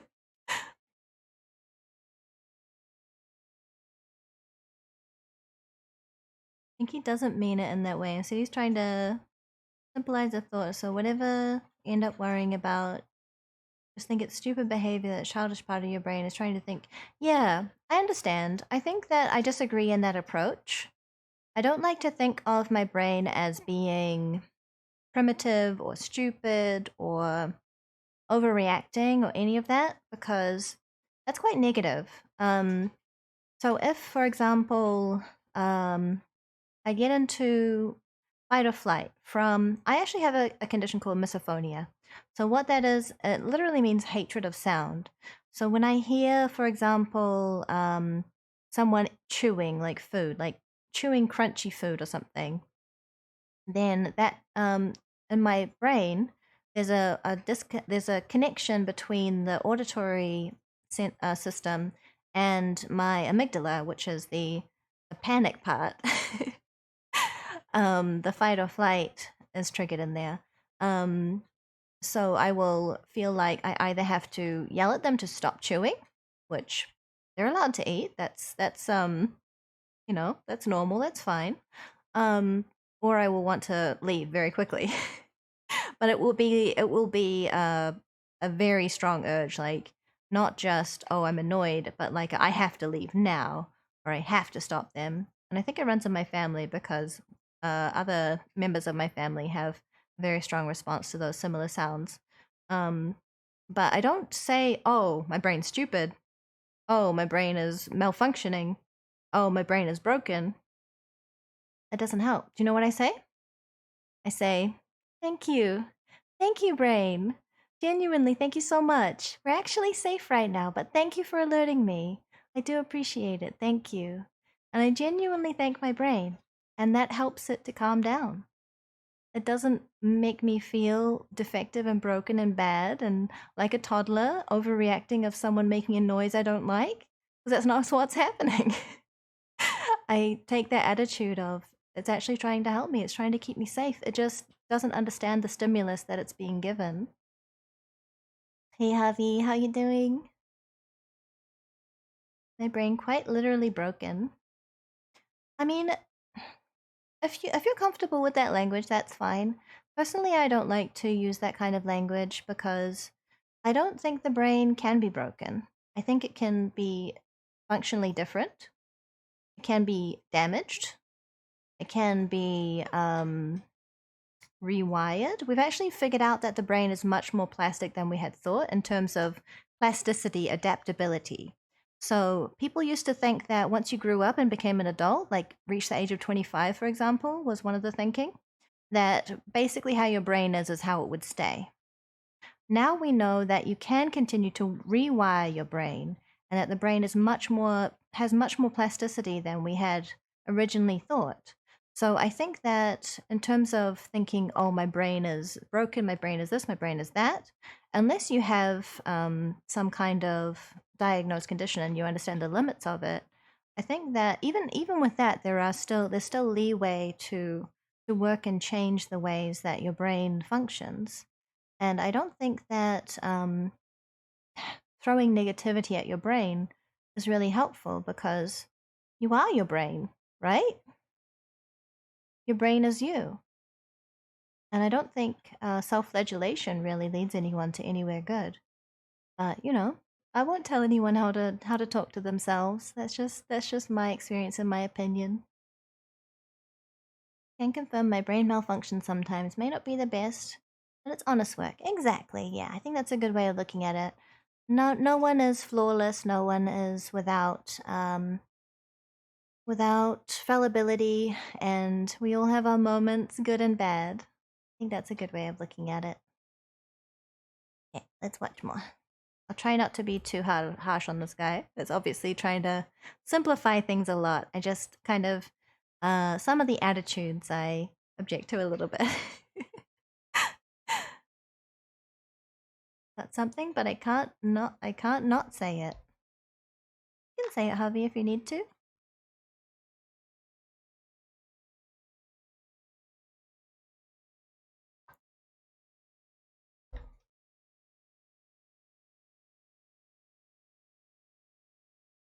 No? Okay. That's okay. You don't have to say it. Especially because small changes can do a lot over months and years. How to build a habit. If you want to make change easier, the best way may not be to force it with willpower, but to convince your brain that it's not that big of a deal. By creating new routines and then turning them into habits. You want your Wise Planner to construct that first trail and then use your toddler to help initiate the action effortlessly. Let's say you want to work out to be fitter, a very common goal. The first thing to do is to break down this pretty vague goal into clear, separate actions, because the idea is to make the action itself as easy a threshold as possible. So small it's manageable, and so specific that you don't have to think about it a lot. For example, a tangible, controllable action might be doing 10 squats every morning. So you can start by trying to create a routine, but already include clear triggers that the toddler can pick up later on. Remember, a trigger is nothing more than a signal that you always associate with the action. They can be visual pointers like seeing a particular object, like your training outfit, or a certain time of day, or a designated place like a nearby park, or even better, all of these things combined. The important thing is that you always start doing your action in a specific context. This trigger is the start button that will eventually set off the action automatically.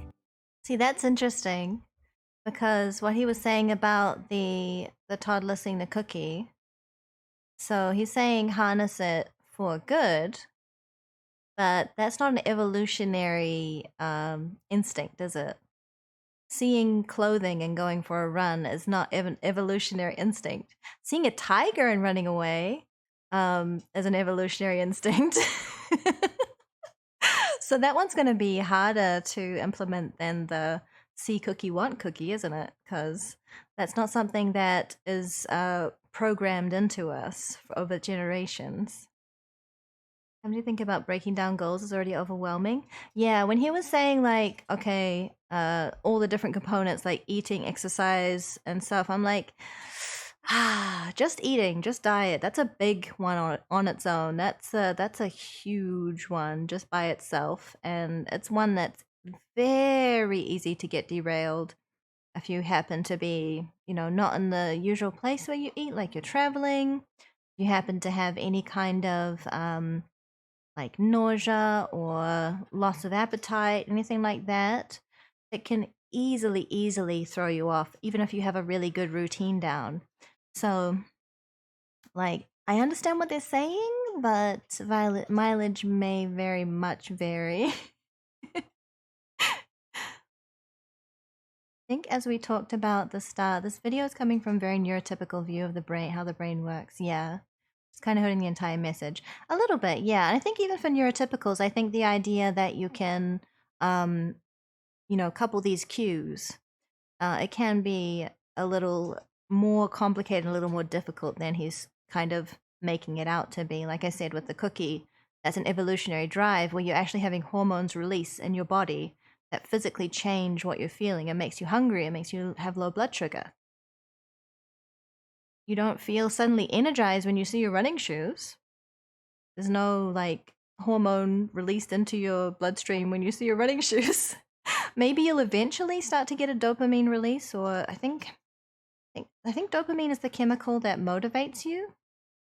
Let me double check that. Oh, I'd have to. Yeah, I think motivation is dopamine, because dopamine motivates movement. So like move toward an object, like something that you need.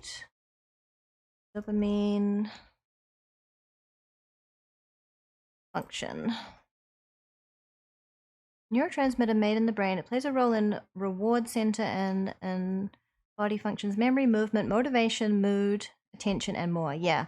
So if this works in such a way that when you see your running shoes, you get a burst of dopamine to put them on and go running, then that's great. I think that it takes a long time to get to the point with running where you get a runner's high, and it doesn't happen when you start out. It happens like once you've been running for an hour or something like that. It's not quite as simple and easy and intuitive and built into your body as it seems like he's making out. I feel like it's a little bit deceptive, but it's just a hard thing to do. So I understand why he's kind of maybe simplifying it a lot. But isn't he contradicting himself? He recommends avoiding making your life routine, yet he insists on using it in a positive manner. Yeah, he's saying harness that quote-unquote toddler to help your routine planner person. Yeah, it's yeah, it's not perfect, but of course this is a YouTube video aimed at a lot of people, and it needs to be simplified. It needs to be kind of streamlined. The message needs to be very simple and very clear. So this is why writing buffs can be tricky. Definitely. I choose my words very carefully. Okay, let's watch some more.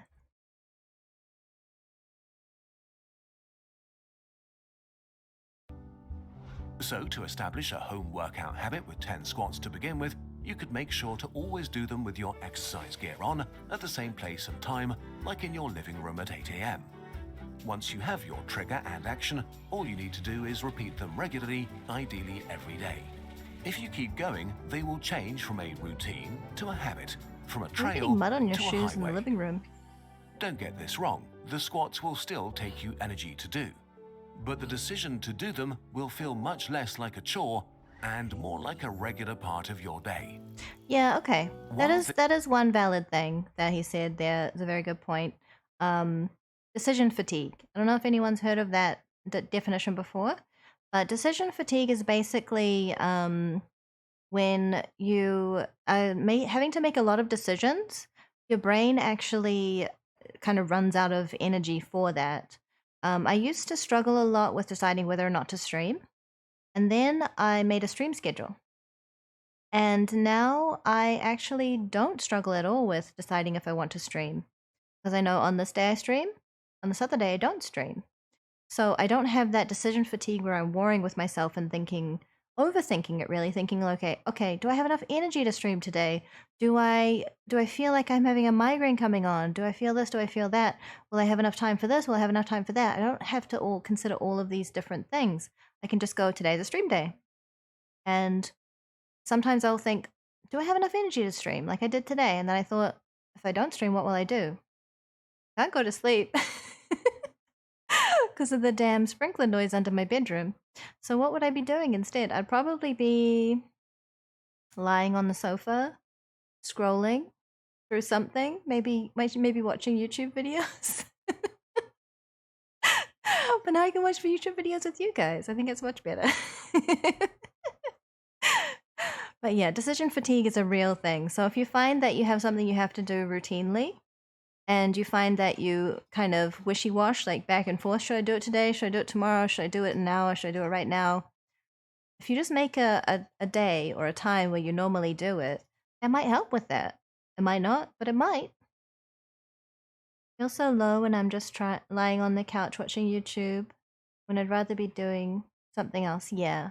It's kind of I am completely out of energy. I just want some kind of stimulation so I don't just stare off into space kind of activity. Mage is not mage without mage, but if mage becomes mage, she will be mage without mage with tower. I feel like there's a riddle in there somewhere. YouTube can't get any though. Oh. Oh, my buffs are on YouTube, guys. Okay, let's watch some more. This is simple, it's not easy. Many things you want to turn into habits don't offer as much instant gratification as wasting time on Reddit.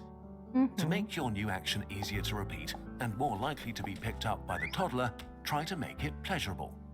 Not necessarily by rewarding yourself after you've done it, but by making the action or behavior itself more enjoyable. Bundling. Like only listening to your favorite podcast while working out, or chipping away at your taxes while you wait for Civilization to load the next round. You need to figure out what works for you. In principle, that's it. Frustratingly simple, like most things you can do to make your life better. How long it takes for your toddler to take over and establish a habit varies widely. It depends on the behavior you're trying to get used to, what kind of person you are, your stress levels, and many more things. Stress levels, it takes anything between 15 and 250 days until a new habit is kicked off automatically by its trigger. You won't know how long it will take for you. Starting is the easy part, especially in the first week or two. Continuing to do it every day is the hard part. But it does get easier as you keep going. There are no silver bullets for change. But the science of habits is a reminder that it is possible no matter how old or young you are. Even if you only end up doing a little more good stuff or a few new things, that's still a success. Yes. Being a little bit more healthy or knowledgeable is a million times better than being unhappy about a thing and changing nothing. Yeah. In the end, change is a direction, not a destination. I like the end. So now, hoping we've given you a bit of insight and motivation, here is the thing we made to make this progress easier with design this is the, and science. Give us money part of the video. We don't have to watch that part. You know how to give them money if you want to.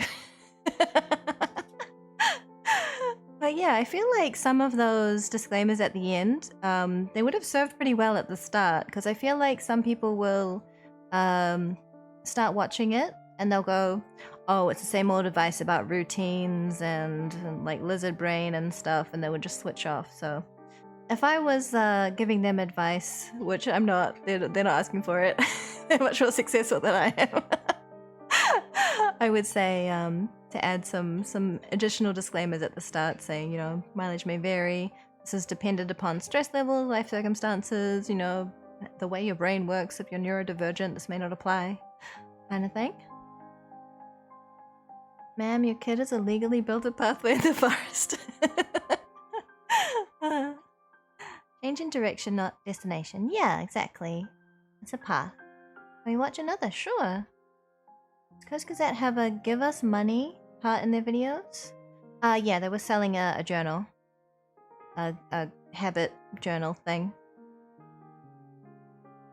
What if mage could be with tower, but cat can't cat without cat, so mage has to wage battle so cat can cat without CST? Well, good thing we live in EDT.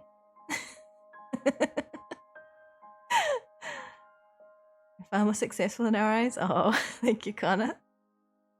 Azuso is. Thank you for the hydrate and the posture check.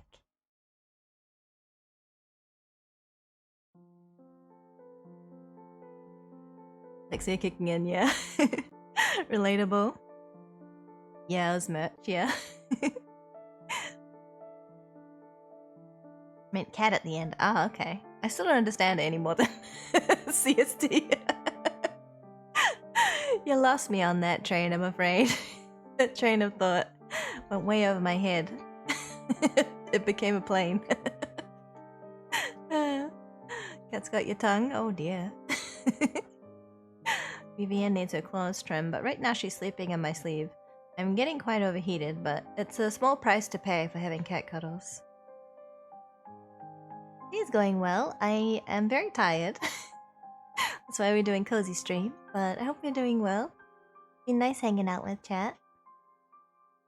We're reaching about the 2-hour mark. Was there another video you wanted me to watch, Vent? Anything in particular?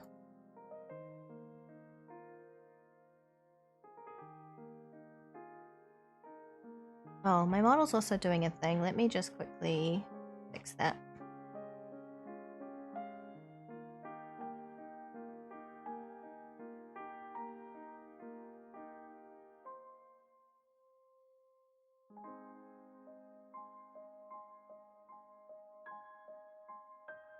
Okay.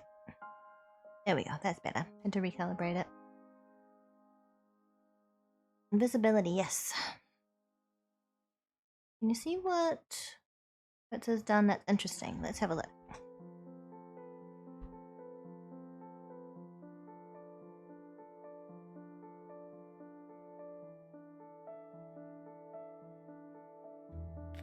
Humans.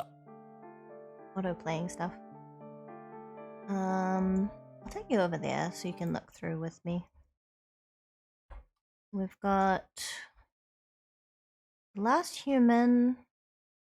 You are not where you think you are. Most horrible parasite. Brain eater meat. I don't think we want to do that one. Climate change. Ancient aliens. What happens if the moon crashes into the earth? We lied to you. That was their apology one for some misinformation in one of their videos. Unintentional misinformation. You are immune to against every disease. I'm not sure. Humans' immune system is neat. Nice to have glasses imbued with insight. Real question is, how does mage be mage while cat is cat? Then a cat, does mage minus cat equal mage, or does cat plus mage equal criminal? Both Vivienne and myself would exist without one another, I believe. Well, I might not exist without her, but she would exist without me. Any psych ones? Let's see. What if the world turned to gold? Nuclear accidents. Upload your mind and live forever? Not seeing any about psychology. It's mostly what ifs and way things work. What is intelligence? Where does it begin?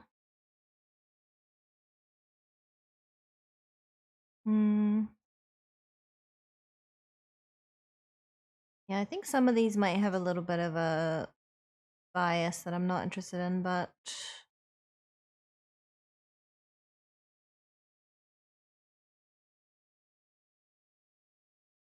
not really any on well, I guess loneliness is psychology, right?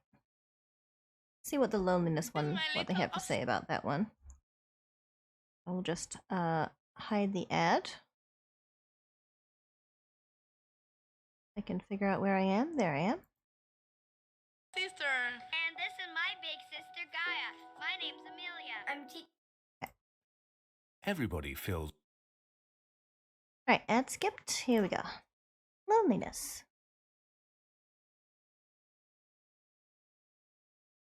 What they have to say on this. Everybody feels lonely from time to time.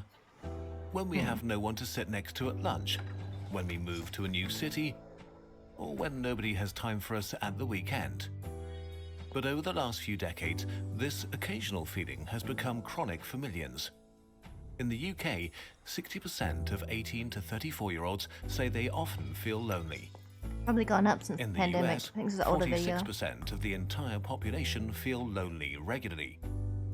We are living in the most connected time in human history, and yet an unprecedented number of us feel isolated. Being lonely and being alone are not the same thing. You can be filled with bliss by yourself and hate every second surrounded by friends. Loneliness is a purely subjective, individual experience. If you feel lonely, you are lonely. Yep. A common stereotype is that I feel loneliness like, only happens to people who... A common experience for people is being lonely when they're surrounded by people because they don't feel connected, they don't feel understood. I feel like that can happen a lot in families when one person will maybe have a different way of thinking than the rest of their family, or maybe they will have some experience that sets them apart, or some kind of interests that their family looks down upon or doesn't understand, or maybe even something about them inherently that their family doesn't approve of.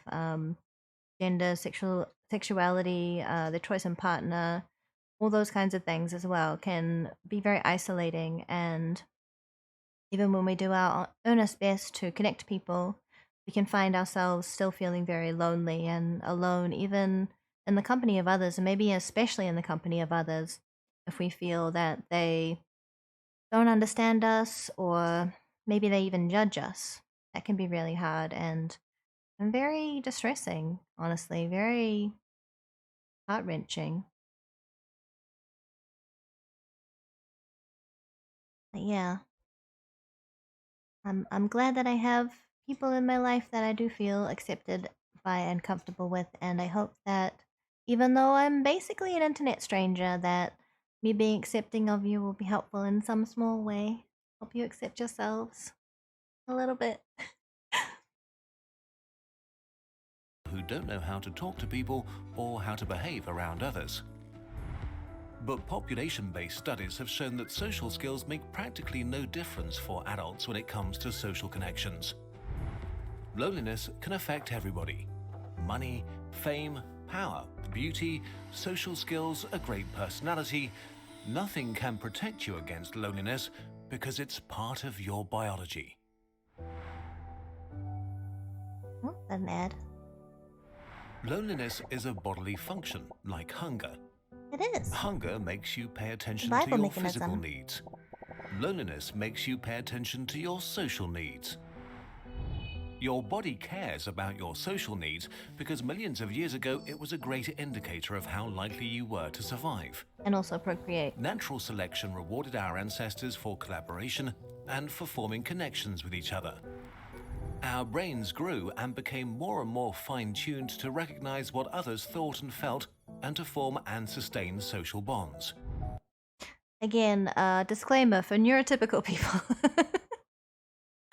People who have neurodivergence, who have experienced trauma, they may have a harder time recognizing or knowing how to respond. So there's many conditions where people fully understand the expressions of others and the emotional states of others, but they don't have the capacity to appropriately respond.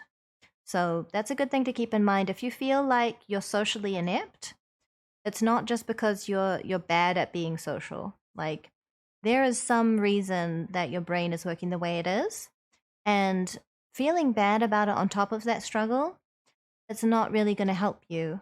I can understand why you feel that way, but it will still make it harder.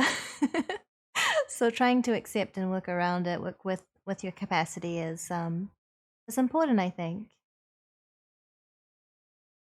You said you could describe me. When did I say that? Like you're asking me to chuck a fireball. Okay. being social became part of our biology. You were born into groups of 50 to 150 people, which you usually stayed with for the rest of your life. Getting enough calories, staying safe and warm, or caring for offspring was practically impossible alone. Being together meant survival. Being alone meant death. So it was crucial that you got along with others. For your ancestors, the most dangerous threat to survival was not being eaten by a lion, but not getting the social vibe of your group and being excluded. Yeah, exile can lead to death. To avoid that, your body came up with social pain. Pain of this kind is an evolutionary adaptation to rejection. A sort of early warning system to make sure you stop behavior that would isolate you. Your ancestors who experienced rejection as more painful were more likely to change their behavior when they got rejected and thus stayed in the tribe, while those who did not got kicked out and most likely died. That's why rejections hurt, and even more so, why loneliness is so painful. These mechanisms for keeping us connected worked great for most of our history until humans began building a new world for themselves. I don't know if they worked great. They worked effectively. Today really only started in the late Renaissance. Western culture began to focus on the individual. Intellectuals moved away from the collectivism of the Middle Ages, while the young Protestant theology stressed individual responsibility. This trend accelerated during the Industrial Revolution. People left their villages and fields to enter factories. Communities that had existed for hundreds of years began to dissolve, while cities grew. As our world rapidly became modern, this trend sped up more and more. Today, we move vast distances for new jobs, love, and education, and leave our social net behind. We meet fewer people in person, and we meet them less often than in the past. Yeah, I mean, what he's saying about becoming more individualistic, I think that's not necessarily just a cultural shift. That's kind of, again, it's people exploiting it, right? So with religion, if you tell people that you must pay the church, you must tithe to, resolve your individual sin, then you're going to get more money. You're going to get money from each person and maybe money on behalf of their dependents that don't have income. I don't know if he's seeing the profit margins beneath these systems that humans put in place. Like, I actually relate to a whole never really understanding what to say in certain situations. Oh, okay, yeah, I understand. I think I misread what you said originally, sorry. Dyslexia plus mush brain. Industrial revolution, its consequences, etc., yeah. Like, I know what people would say, but I don't know what I should say, Yeah. It's a very common experience, I think. Like, if someone told me in detail that something terrible happened to them, I honestly wouldn't know how to respond. And I think that's okay. I think it's okay to just be honest. I think people much more respect it if you say, hey, that's a lot. I'm sorry, I actually don't know what to say to that. I support you, I'm here for you, but other than that, I don't know. That's way out of my experience. I don't know what to say. And I think that's fine. I do have a buff about that. Because I think that there's a lot of people that didn't get the feedback when they were growing up, when they were developing. They didn't get the kind of support that they needed. And so they didn't have it modeled to them. And so they didn't learn it because they didn't have the example. And I think that's a really common experience. And I think that it's fine to admit your limits. It makes more sense to admit your limits. If I said something really heavy to someone and they were just like, oh, that sucks, I would be fine with that. If they said something like, whoa, that's way too much, and it was someone that I had a level of trust with, and I felt that it was an appropriate thing to disclose to them because of our closeness, I would be kind of taken aback. I would feel rejected. But if they said, yeah, sorry, I don't know what to say to that. I support you, but I don't know what to say, I would understand. I would say, that's fine. I appreciate that you listened.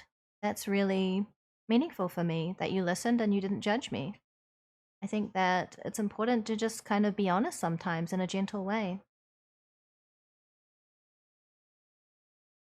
I always feel like I should say something deep and slightly meaningful.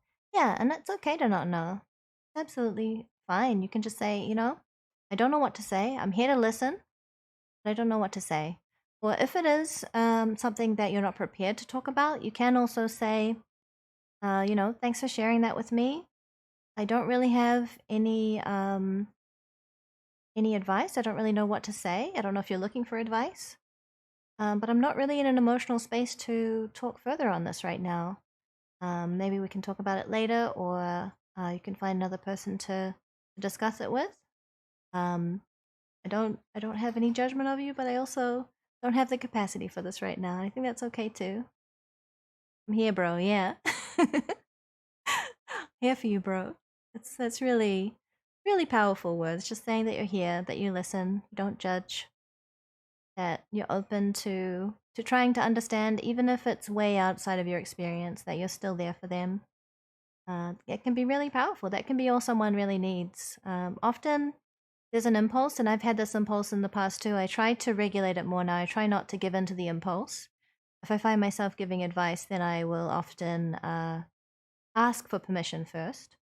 But often the instinct when someone tells you something that happened is that you want to fix it. You want to make it better. You want to make them feel better. That can't always happen instantly. Part of feeling better might be having someone listen and just accept what they said. Not change it, not try to make them feel differently. Just accept that that's what they said, and you don't judge them, and it's okay. It's okay that they said it. It's okay that you don't know what to say, and you're not going anywhere. There are ways to ask, what do you want from telling me this? Without sounding like judgment, flippancy. Yeah. So saying something like, what do you need? How can I help? Do you want me to just listen? Do you want me to give you my opinion? What would you like? Just any kind of open-ended question like that, inviting them. And if they say I don't know, that's okay too. And just saying, yeah, that's okay. It's okay if you don't know right now. I'm still here. We don't have to talk about it anymore, or we can talk about it more if you feel that you want to. But there's no pressure either way. Just being open, curious, understanding, and non-judgmental. Those are all very powerful things.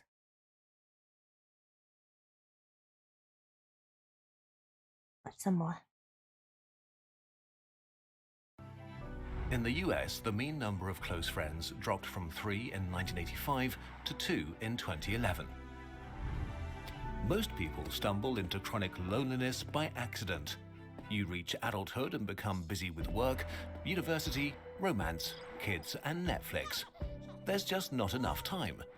The most convenient and limited. easy thing to sacrifice is time with friends. Until you wake That's up another one thing day too. and realize that you feel isolated.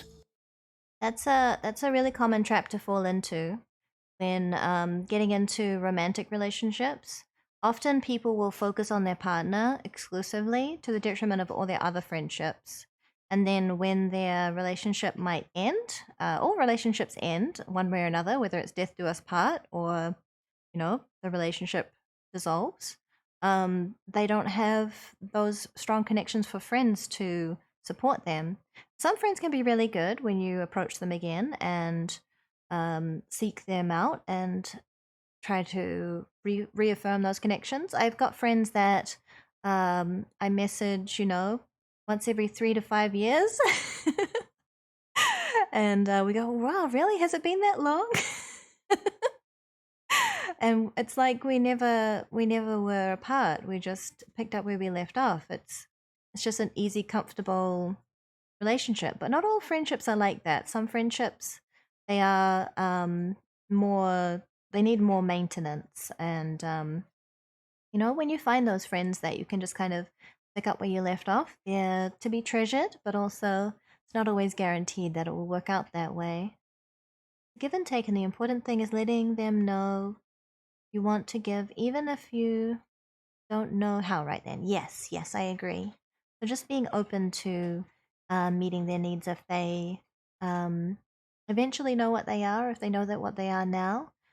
Even if you offer and they ask something of you that you can't provide, then that's okay to say too, just to gently say, you know, I can listen, I can be here for you. These are my limits and boundaries, and that's important too. God sent the internet for us introverts, yeah. Yeah, it would be hard to catch up with my friends in New Zealand if I didn't have the internet. Imagine remembering to message friends consistently. It's hard. Sometimes I'll just send my friends a message saying, I'm thinking of you. I just wanted you to know that. And they will just say back, oh, that's kind. I'm thinking of you too. And then that's it. That's all we have time for. Sometimes it will lead to a longer conversation. Sometimes it won't. But I try to keep it simple. Like there's some friends I can just send like a meme to or something, and others that I will check in with, and they'll check in with me very regularly. So I try to put effort into them because they're putting it into me as well. Not just a matter of remembering, but capacity. Yes, social capacity is definitely a thing that is limited. We are Groot, are we? Also don't remember 90% of my life. Also a matter of memory. Ah, okay. Yeah, that can be tricky too. That can be tricky to navigate because some people can take it personally if you don't remember things. And that's hard because most people don't forget on purpose. It's not usually a conscious decision to forget things. Oh, that's very sweet, Vint. Yeah, I think that people being understanding of memory issues can help a lot. Because memory is not one of those things that is necessarily entirely within our control. Stress can affect it. Lots of different things can affect memory, and it's not anything personal to those people. It's just biology, really.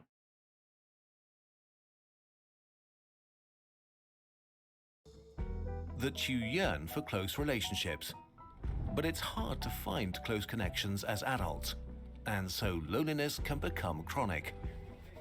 While humans feel pretty great about things like iPhones and spaceships, our bodies and minds are fundamentally the same they were 50,000 years ago. We are still biologically fine-tuned to being with each other. Are your kids in grades 6 to 11? Harvard? We'll let that ad play out.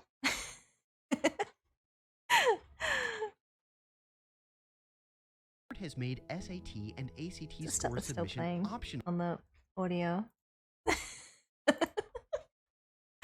Okay, I can skip it now. All right, I'll pause it anyway. Play capture. Yeah. Oh no, not display window. Keep confusing those two.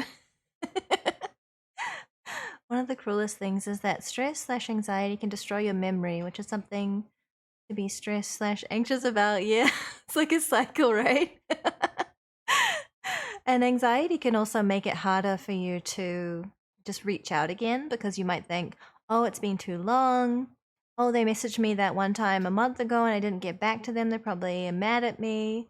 It can make you have all of these like thoughts and assumptions and feelings that aren't necessarily based on any evidence. They're just there.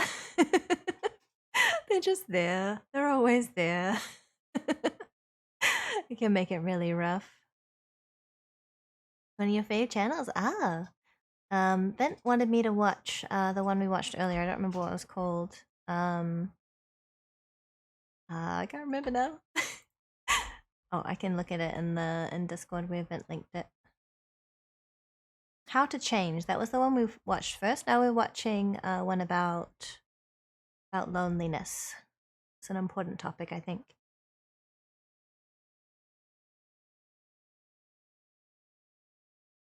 I hate seeing the hat shrink. I'm sorry. I'm sorry. Turn off on the last one.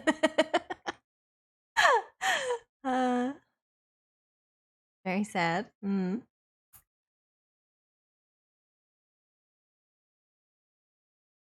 Babica, Anya Babica. Okay, Anya Babica coming up. There she goes. She's grinning and bearing it.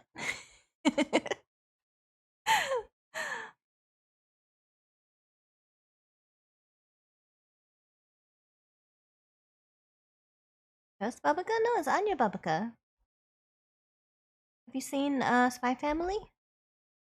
One of the expressions she makes. I think it's adorable. Okay,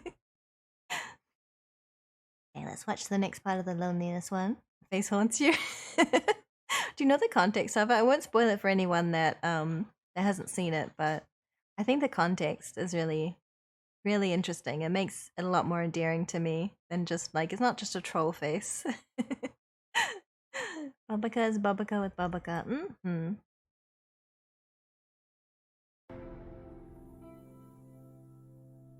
Large-scale studies have shown that the stress that comes from chronic loneliness is among the most unhealthy things we can experience as humans. Mm-hmm. It makes you age quicker. It makes cancer deadlier, Alzheimer's advance faster, your immune system's weaker.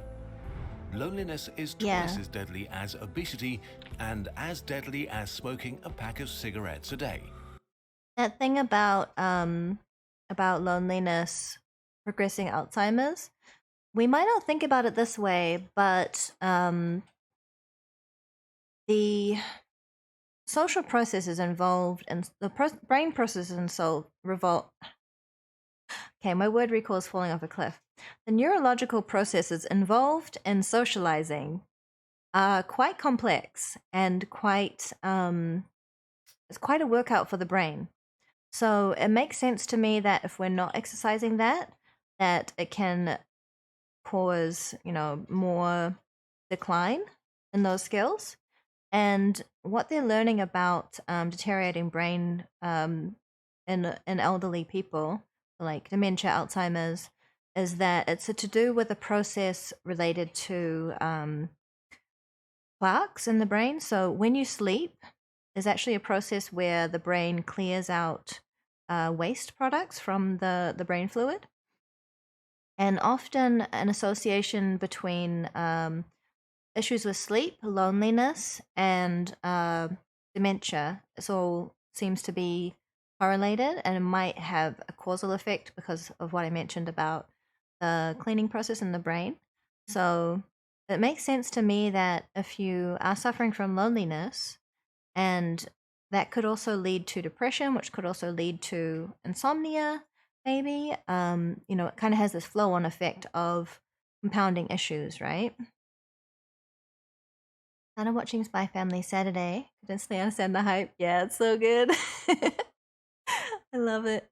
And that show is actually really interesting because it's about 3 very lonely people. Each of the main 3 characters are, before they become a family, are very lonely. So I think that that might be part of the appeal to it too, is that it's like a found family coming together. I think it's a wonderful anime. Face hurts you all.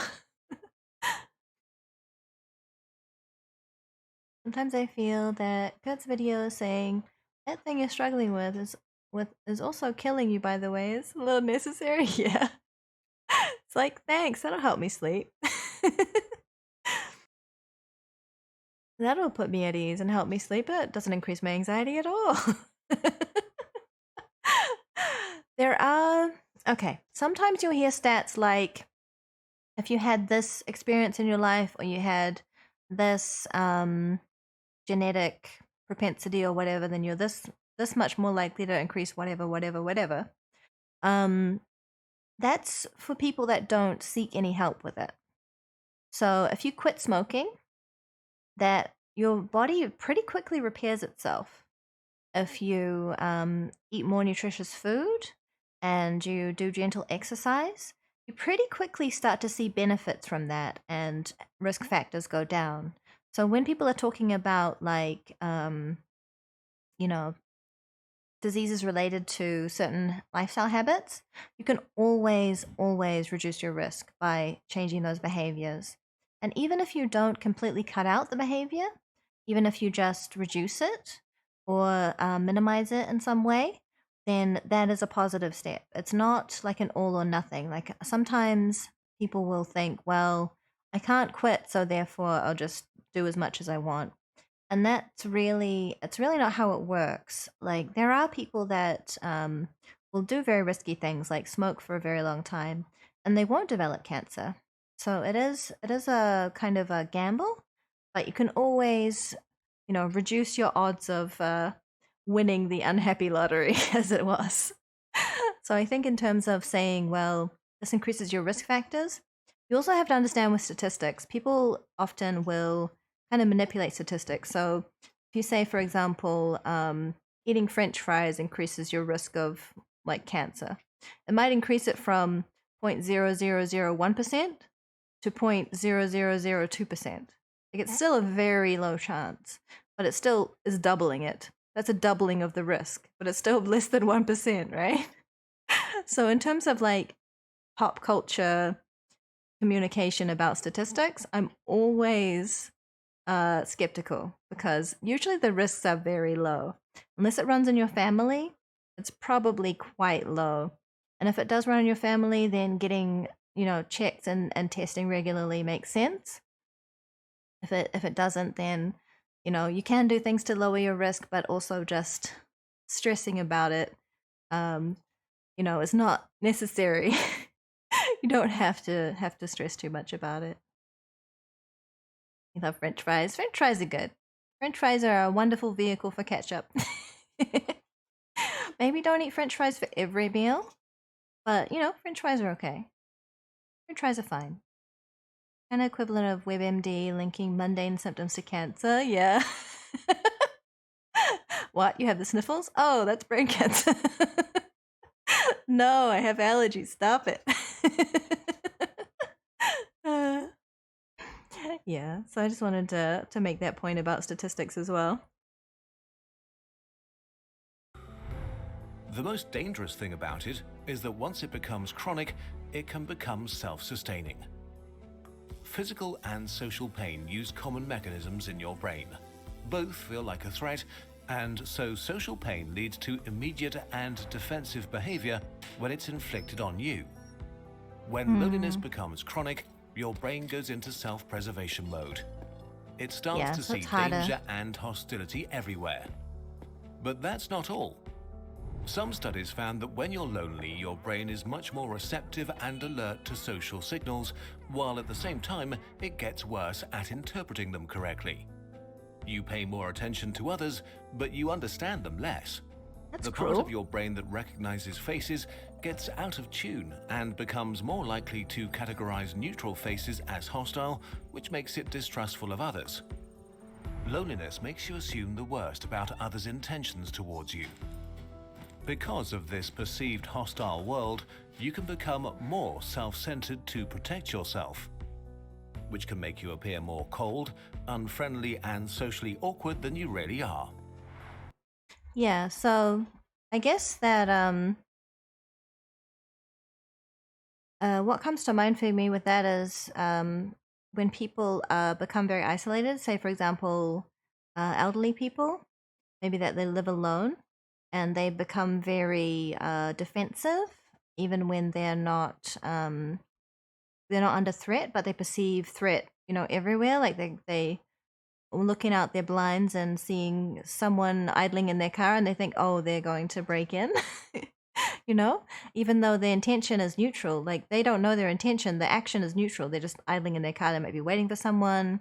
They might be listening to the end of a radio show, could be anything, but they're assuming the worst. And it's definitely an understandable anxiety response if you don't have a lot of good experiences with people and you keep compounding those bad experiences. I've definitely been through that cycle and it sucks. Do not recommend. 0 out of 10.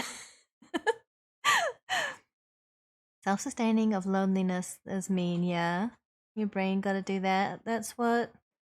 Why is your brain gonna do that? That's what got me the most about this vid. Loneliness leads to misanthropy. For a reason, I guess. Yeah. Literally just went to the symptom checker and picked a random symptom. Forearm feels more sensitive and went through, and the main suggestion is shingles. Jimmy, granted, not a fair test, but at the same time, come on, man. Yeah, my inside of my wrist on my left arm felt sensitive yesterday. I had like a couple of tiny bumps on it, and it felt sensitive to the touch. It's fine now. I don't have shingles. Yeah. I mean, it can happen to anyone that's isolated, Kite Man. Anyone that's isolated for any reason. I self-isolated for a long time before I started streaming, and streaming for me was a big part of coming out of that isolation, that self-imposed exile from humanity. Because I did feel a lot like people were threatening. People were scary. People, especially on the internet, would misunderstand, would jump to, cruel conclusions, would criticize unnecessarily, be very impatient. I felt that it was just very threatening. And what helped me was I had to work on safety within myself. So I guess in relation to this point of the hostility being self-perpetuating, the isolation, loneliness being self-perpetuating, what I did was I didn't have the world prove to me that it was safe. I proved to myself that I could handle the world even if it was unsafe. And that really got me to the point where I am now, where I don't feel comfortable 100% of the time talking to 100% of people, but I can handle it. I can handle it most of the time. If I feel myself starting to get that fight or flight going, I have things I can do. I have options. I can ground myself. I can breathe. I can focus on the moment. I can take a step back. I can take a break. I have these tools now. So even if that safety does slip, that internal sense of safety does slip, I have ways where I can, work it back again. I can regain it. So I think that's important to know, that it's not just about what other people do, that we do have choices ourselves that we can work on. And it doesn't have to be kind of a zero sum of like, they're cruel to me, therefore they're not safe, and I'm not safe. I will keep to myself because I'm the only one that's safe. No one is safe. It doesn't have to be that way. It's really hard, and I didn't do it alone. I had help. But yeah, it can be hard to find the right help. So it can be hard to access, and once you can access, it can be hard to find the right help. So I definitely understand, and if anyone's struggling with that, don't feel bad that you haven't found it, but don't give up on yourself, because you're the only one that knows what it's like to be you, and you're the only one that can explain it to us. And we won't all understand, won't all get it at once. It might take a few tries, but there are people that want to help. Definitely there are. I know that. Very proud of how much Vivica has come out of isolation in the past year. I wouldn't have done it without you, Vint. And people are supposed to be immune to shingles or something. I think it's... So shingles is caused by the virus that causes chickenpox. So the chickenpox virus doesn't actually leave your system if you catch it. I don't think that you can develop shingles usually if you were immunized against chickenpox. But if you just got chickenpox and that's how you developed immunity to it, by catching it and then having the virus run its course, then you are susceptible when you become older to shingles. I think it's related to immune response. So I think as we age, our immune response becomes lower, so we can't suppress the virus so much anymore. So I think young people who have suppressed immune systems may also be susceptible to shingles, but I'm not a medical professional. Consult your doctor. Love exiling myself from humanity? No, Dark Phoenix. We love you here. Don't do that. I'm not really willingly isolated, but I could see myself purposely doing it though. Yeah, it's hard when it's not within your choice. It's very hard. I hate humanity. They're cruel and they hurt and they destroy others for the most petty reasons. Humanity was a mistake in my opinion. I can understand why you would feel that way. It can seem that way a lot, but there are a lot of humans that are helping. If you're walking down a footpath, someone paved that. If you are eating food from the store, someone grew that. They didn't use like, okay, example from food safety. You know the phrase cut the mustard? That's because they used to take the mustard powder and they would thin it with other ingredients. So if something didn't cut the mustard, it didn't make a convincing substitute for mustard. It didn't make a convincing thinning agent for mustard. You see what I mean? People would put arsenic in bread to make it whiter. This was a thing that people actually did. They don't do that anymore. You can go to the store in most of, in the OECD countries at the least, you can go to the store and you can buy a product and most likely it will be safe to eat.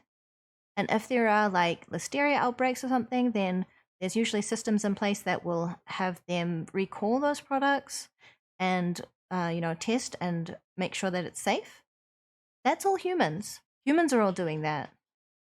Humans could be still putting arsenic in your bread, but they're not. So you might see the dark side of humanity more prominently because all the good things that we do for one another, we just don't see them anymore. We're just used to them. We're used to this standard of living, and that doesn't come from nowhere. That comes from people caring and working and, creating things, making these things available to us. It's when you think about it, it's pretty amazing. We trust people so much all of the time, and there's no way around it, really.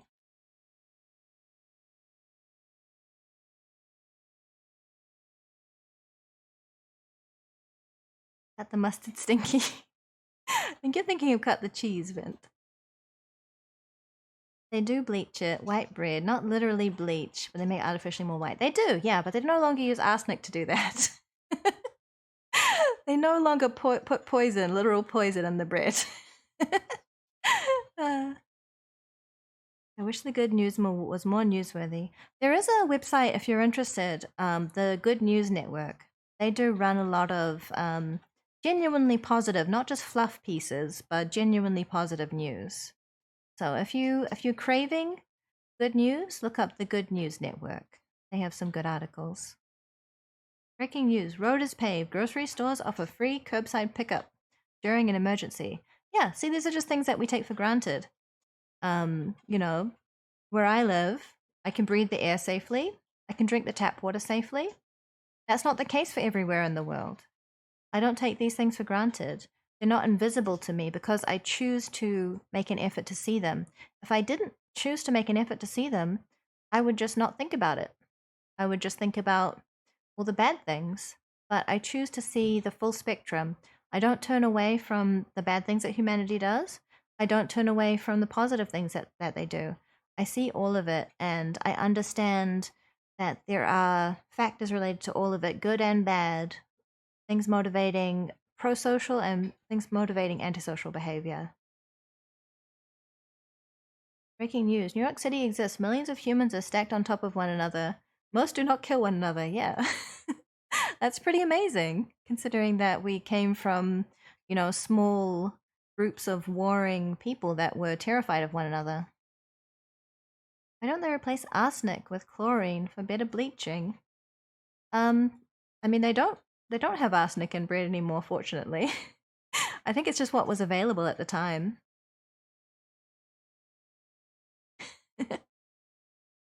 I'm not all knowing. Breaking news, Fortnite wins the All Gaming Award again. A lot of people enjoy Fortnite. Not me personally. I have not played it, I don't intend to, but a lot of people enjoy it. I think that's fine.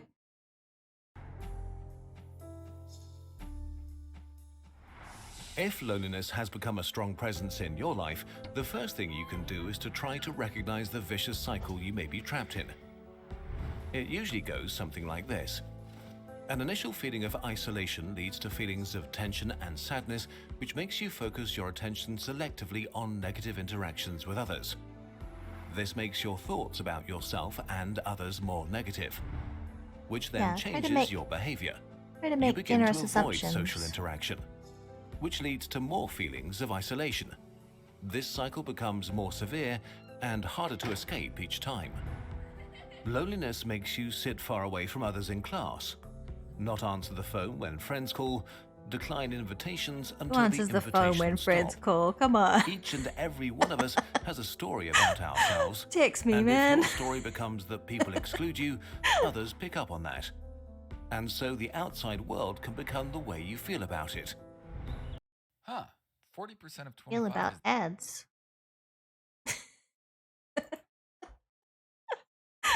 I'll just mute the ad.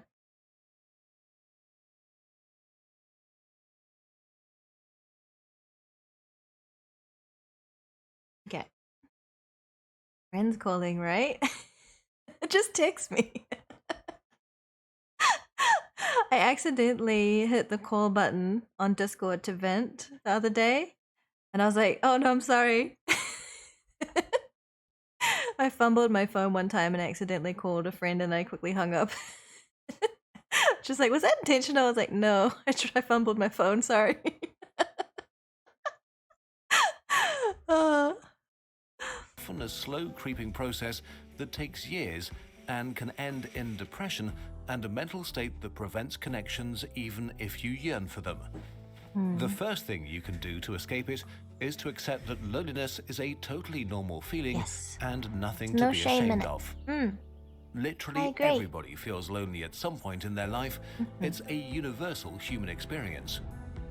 You can't eliminate or ignore a feeling until it goes away magically, but you can accept that you feel it and get rid of its cause. You can self-examine what you focus your attention on and check if you are selectively concentrating on negative things. Was this interaction with a colleague really negative? Okay, accidentally calling someone. Or was it really neutral or even positive? What was the actual look, content it's a of hard. an interaction? What did the other person say? And did they say something bad, or did you add extra meaning to their words? That's Maybe hard another too, person though, because unless you're looking at like a text, like something that is written down, and you can review the words, you won't necessarily remember their words verbatim. You might, you know, someone can say something as small as like "good morning," and they might be tired. Maybe they haven't had their coffee yet. Maybe their voice is a little bit flat. So you interpret that as them being unhappy with you. Maybe they're angry with you. And that's what you start the interaction with. And you might not even remember that they just said good morning. You might, like, for some reason, your brain might go, oh, they said good morning and they started complaining about something. Or, you know, they might have offhandedly said, oh, traffic was bad. And you're like, oh, yeah, they're like complaining about their commute or something. Like, why are they mad at me about their commute? And just kind of like go off and not really remember what they genuinely actually said. I feel like oral communication is so flawed. It can be so hard sometimes. You don't have a VOD, you can't play it back. I try and catch myself when I'm going down that path and say, you know, maybe they were just tired. Maybe they're busy. Maybe that's why they haven't responded. And just be generous in the assumption, because what's the worst thing that can happen if I think that they're tired or busy or something, rather than they're mad at me? If they're actually mad at me and they don't want to communicate about it, I can't force them. I can't force them to have an adult conversation with me in a calm and fruitful manner. All I can do is just be available if they do choose to do that. Hey, Scum Goose. Philosophy of Mustard. Should be an Elden Ring NPC. Philosophy of Mustard? But because they're all-knowing. Oh, okay. I'm definitely not all-knowing. I just have a lot of opinions. You want to be an Elden Ring NPC? You're a really good old wizard voice. Oh, that'd be cool. Good morning, Dark Phoenix. I'm part of a quest that doesn't involve my death or some ill fate. Yes, yes. That is a good disclaimer to put in your application for being a Dark Souls NPC, isn't it? I don't wish to die or become tragically disfigured. Please and thank you. uh, Let me learn how to make mods for Elden Ring. Oh, that's cute. That's very sweet. See if we can get through some more of this. Was not really reacting negatively, but just short on time. Mm. Then there are your thoughts about the world. Are you assuming the worst about others' intentions? Do you enter a social situation and have already decided how it will go? Do you assume others don't want you around? Are you trying to avoid being hurt and not risking opening up? And if so, can you try to give others the benefit of the doubt? Can you just assume that they're not against you? Can you risk being open and vulnerable again? Yeah, another thing that I find really helpful to remember is that most people, they're more focused on themselves than they are on us. So if you find that someone says something that comes across to you as like curt or rude or insulting, they may not have meant it that way at all. It may be that they were just like having a time, having a moment, having a low point, and they shouldn't take it out on you. That's not right. But at the same time, working up that strife, they've given you some difficult energy, right? Are you going to take that and you're going to recycle it and build it up more and more and more and make yourself feel terrible? You don't have to. It's understandable that you would instinctively do that because we are social creatures. But at the same time, maybe you can catch yourself and say, hey, you know what? They had a nasty tone. That says more about them than it does about me. And I don't have to respond in kind. I can decide that, you know what, maybe someone cut them off in traffic and they're coming down from that panic feeling. Maybe they got really bad news. Maybe they're waiting on news and they're really anxious, Can make those generous assumptions, and that can help ease your mind, not just make it easier for you to interact with them, but also allow your mood to not be tanked by their bad mood and make it not contagious, Kind of inoculate yourself against it. Found that loneliness is extremely clever. It loves to make sure that it keeps existing. Yeah, it's pretty good at that, huh? Because it's geared to keep us safe. But when you, like the metaphor in this video is the person wearing the full plate armor. So if you're wearing full plate armor, it's pretty hard for people to injure you. Like, there are weak spots in armor, but it's pretty hard. But it's also harder for you to move around. It's harder for you to talk to people. You'll have a nice echoey helmet, like Onion Friend. And though it might be endearing, it might also put a lot of people off. So when you have those defenses extremely strong, they can be reinforcing. And it can make it so that if you want to change what you're doing, it does make it much harder. Maybe they're having an uphill struggle with intrusive thoughts. Yes, absolutely. That could be what's happening, and they could be kind of absently saying hello to you, but they're really focused on their own internal thoughts. This idea that when we feel shame or anxiety or, we cringe at our own behavior, we're probably much more focused on our behavior than other people are. They probably didn't even notice. They probably, even if they did notice, we probably are beating ourselves up about it more than it bothers them, to be fair. There's exceptions, of course, but a lot of the time, people notice a lot about themselves, whether that be physical blemishes or, misspelling words, misspeaking, making general, awkward comments. It can just be difficult. Thank you for the resub. Thank you so much. I appreciate it. Please enjoy your buffs. I don't know if I kind of lost the thread of what I was talking about there, but hopefully some of it made sense. Okay, let me watch some more. nearly at the end. I'll see how much I can get through before pausing again. And lastly, your behavior. Are you avoiding opportunities to be around others? Are you looking for excuses to decline invitations? Or are you pushing others away preemptively to protect yourself? Are you acting as if you're getting attacked? Are you really looking for new connections, or have you become complacent with your situation? Of course, every person and situation is unique and different, and just introspection alone might not be enough. If you feel unable to solve your situation by yourself, please try to reach out and get professional help. It's not a sign of weakness, but of courage. However, we look at loneliness as a purely individual problem that needs solving to create more personal happiness, or as a public health crisis, I like it is the something disclaimers that at the deserves end. more attention. They're much more Humans inclusive have at the built end. a world that's nothing short of amazing, and yet none of the shiny things we've made is able to satisfy or substitute our fundamental People made all biological these need for things. connection. People made the plane in the sky, the boat in the harbor, the bridge, the bench, the purse, the scarf.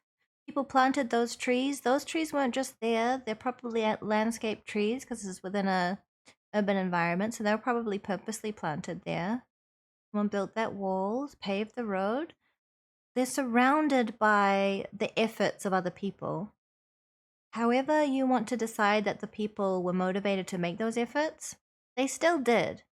And they still are clothing and housing and providing oxygen, providing transportation for the people around. Is it appropriate to become best friends with your psyche? I don't see why not. As long as it is a genuine friend, a friend who won't lie to you, who won't cover things up and pretend you've done no wrong. As long as it's a friend that is reliable and will be honest with you and fair with you, I think it's absolutely fine. Just because that's always great. I love that their primary mission is entertainment through education. So getting things right and helping out comes first. Yeah, I think they do have good intentions. I think you're right about that. My mind has a doctorate in psych. Is that the same? If only it was that easy, huh? Gonna be best friends with your sword? Well, each to their own. Most animals get what they need from their physical surroundings. We get what we need from each other. And we need to build our artificial human world based on that. Yeah, we're so reliant upon one another. Let's try something together. Let's reach out to someone today. Regardless if you feel a little bit lonely or if you want to make someone else's day better. Maybe write a friend you haven't spoken to in a while. Call a family member who's become estranged. Invite a work buddy for a coffee. Or just go to something you're usually too afraid to go to or too lazy to go to, like a D&D event or a sports club. Everybody's different, so you know what's a good fit for you. Maybe nothing will come of it, and that's okay. Yeah. Don't do this with any expectations. Just making the effort The is goal good. is just to open up a bit, to exercise your connection muscles so they can grow stronger over time, or to help others exercise them. We want to recommend 2 of the books we read while researching this video. As books. Okay, yeah. I think that I think the message at the end there was really good in saying that it's not about the outcome. Like, just reaching out to one person won't solve your loneliness permanently. But it's a start. And, you know, it's a cliche that, you know, every journey starts with one step, but that's true. No, there's no way around it, unless you're just like hopping around on a pogo stick, which, if that works for you, by all means, but my knees are too old for it. But, you know, literally, if you're making an effort and you're not, you know, you're not doing it in terms of, if you have good intent, I believe that you will find people that will be helpful and will be open and willing to connect with you. I just put myself out there and a bunch of people showed up. And you guys are all connecting with me. Maybe not in a one-on-one very personalized way, but you're still connecting with me, and it's amazing. Thank you so much. He does to animals' social structures. Yeah, animals have complex social structures too. Not quite as complex as humans, but still pretty complex. Basement dwellers such as I needs not social interactions. All the tears. Oh, Lonesome, we're here for you. You deserve to have people in your life and have social interactions. You're socially interacting right now, and it's great. It is. It is great. You don't know what Monty Python is? Okay, that's it. I'm gonna have to have a Discord watching probably Meaning of Life would be a good one. Maybe the Holy Grail. Holy Grail is a good one. Monty Python and the Holy Grail. It's a very good one. Right now I'm thinking about a character from R6 named Monty. Monty Python is kind of old, honestly. It was kind of old when I was young. I knew it because my dad liked it. Can we watch a skit real quick? Yeah. Yeah, what's a good one? The bird one? No, Monty... See what comes up. Monty Python... skits.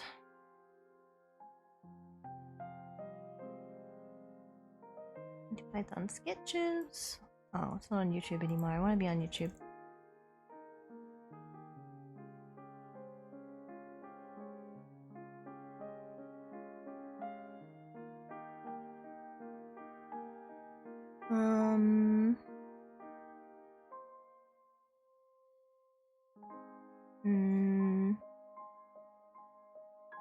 Parrot, yeah. Do the parrot one.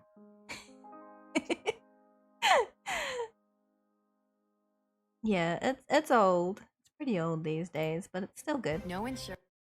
Let me just play the ad. Ad will end in 5 seconds. There we go. Okay. And there's another ad. Okay. It's an unskippable ad, followed by a skippable ad.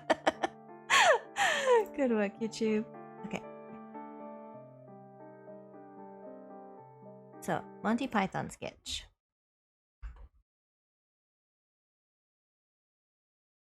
I don't know how loud it's gonna be. Is that too loud? Hello, I wish to register a complaint. Audio quality's not very Hello, good. miss? What do you mean, miss? Oh, I'm sorry, I have a cold.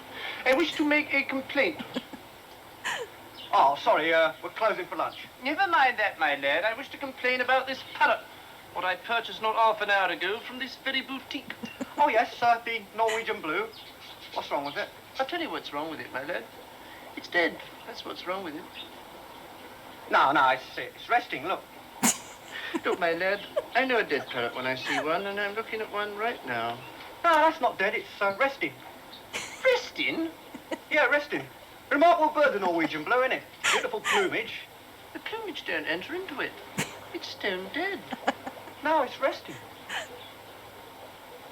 All right, then, if it's resting, I'll wake it up. Hello, Polly!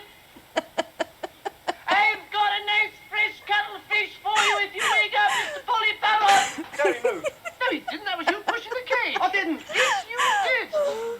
Hello, Polly! Wakey, wakey! Rise and shine! This is your 9 o'clock alarm call!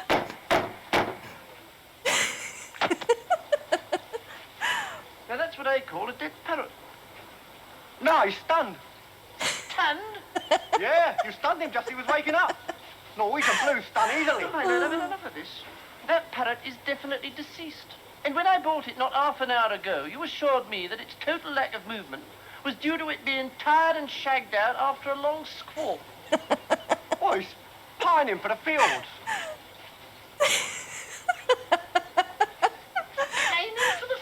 Tropical parrot pining for the fjords.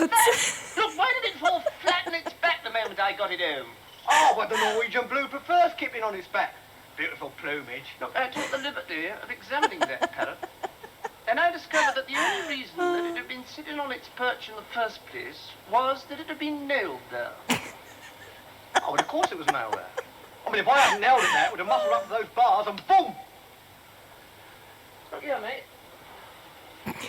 This parrot wouldn't boom if you put 4,000 volts through it. It's bleeding demised. No, it's pining. It's not pining. It's passed on. This parrot is no more. It has ceased to be.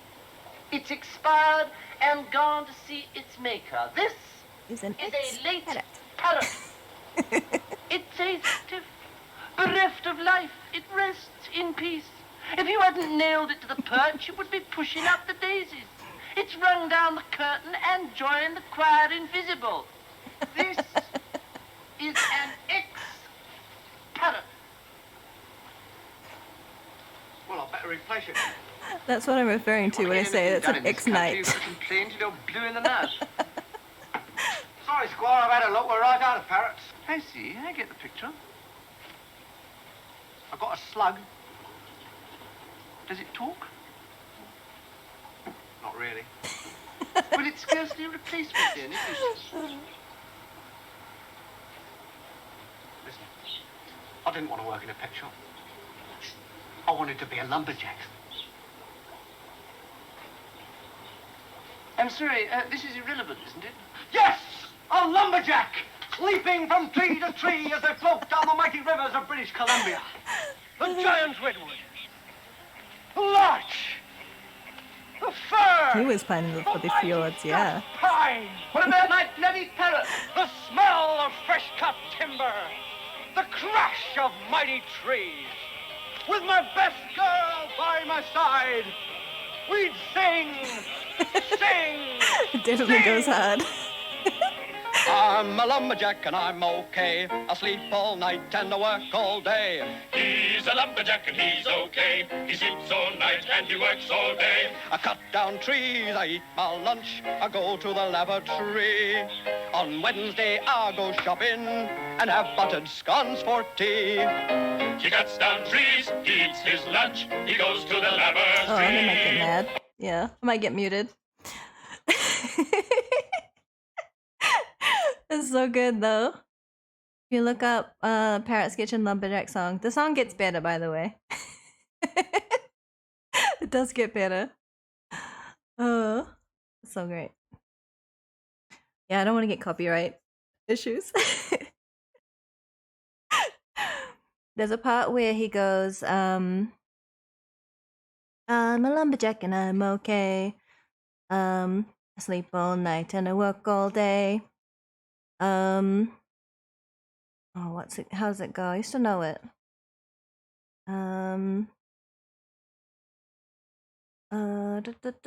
Let me get the lyrics. I know it'll be around. Lumberjack song lyrics.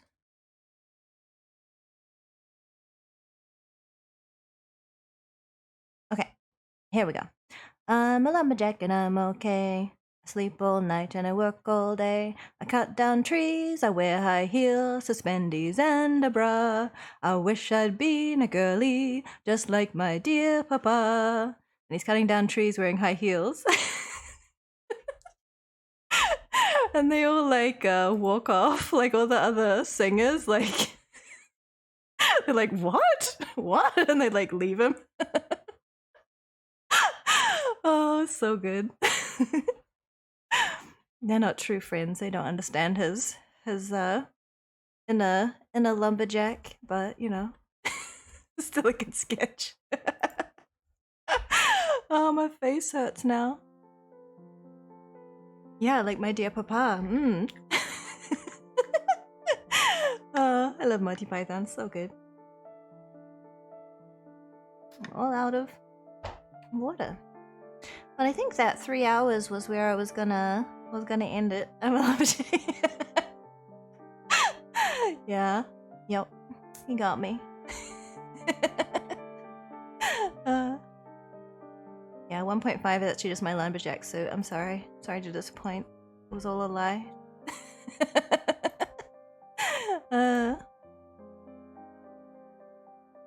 But yeah, I had a fun time hanging out. Oh, tomorrow's stream, I think we're doing some cleanup of quests. Millicent's quest, I think I need to do a few more steps in before Subathon on Saturday. It was a good stream. Oh, I'm glad you enjoyed it. I am still in quite a lot of pain, so I think what I'll do is I will end stream and do some chores, and then by the time I'm done with that, hopefully the noise in my bedroom will have stopped so I can actually sleep. Wouldn't that be nice? Yeah. Sleep is good. Do the sleep. Who should we say hello to? Let's go say hello to my friend Pudding. He is doing Death's Door. I think he's doing a speed run. He was doing a speed run this morning of Death's Door, so we can go and give him buffs. Pudding Box is a very awesome friend. He gave me my first ever raid, and he's just really chill and fun to talk to. I recommend him. I love hanging out in his streams.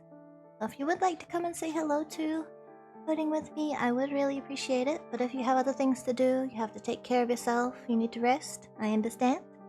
Hopefully I'll see you sometime soon. And put in the raid messages. You can copy those. Let's go say hi to Pudding. Thank you for hanging out, everyone. It was a lot of fun. Please take good care of yourselves. I think it's loading up the raid. Yeah, there we go. Okay, bye for now.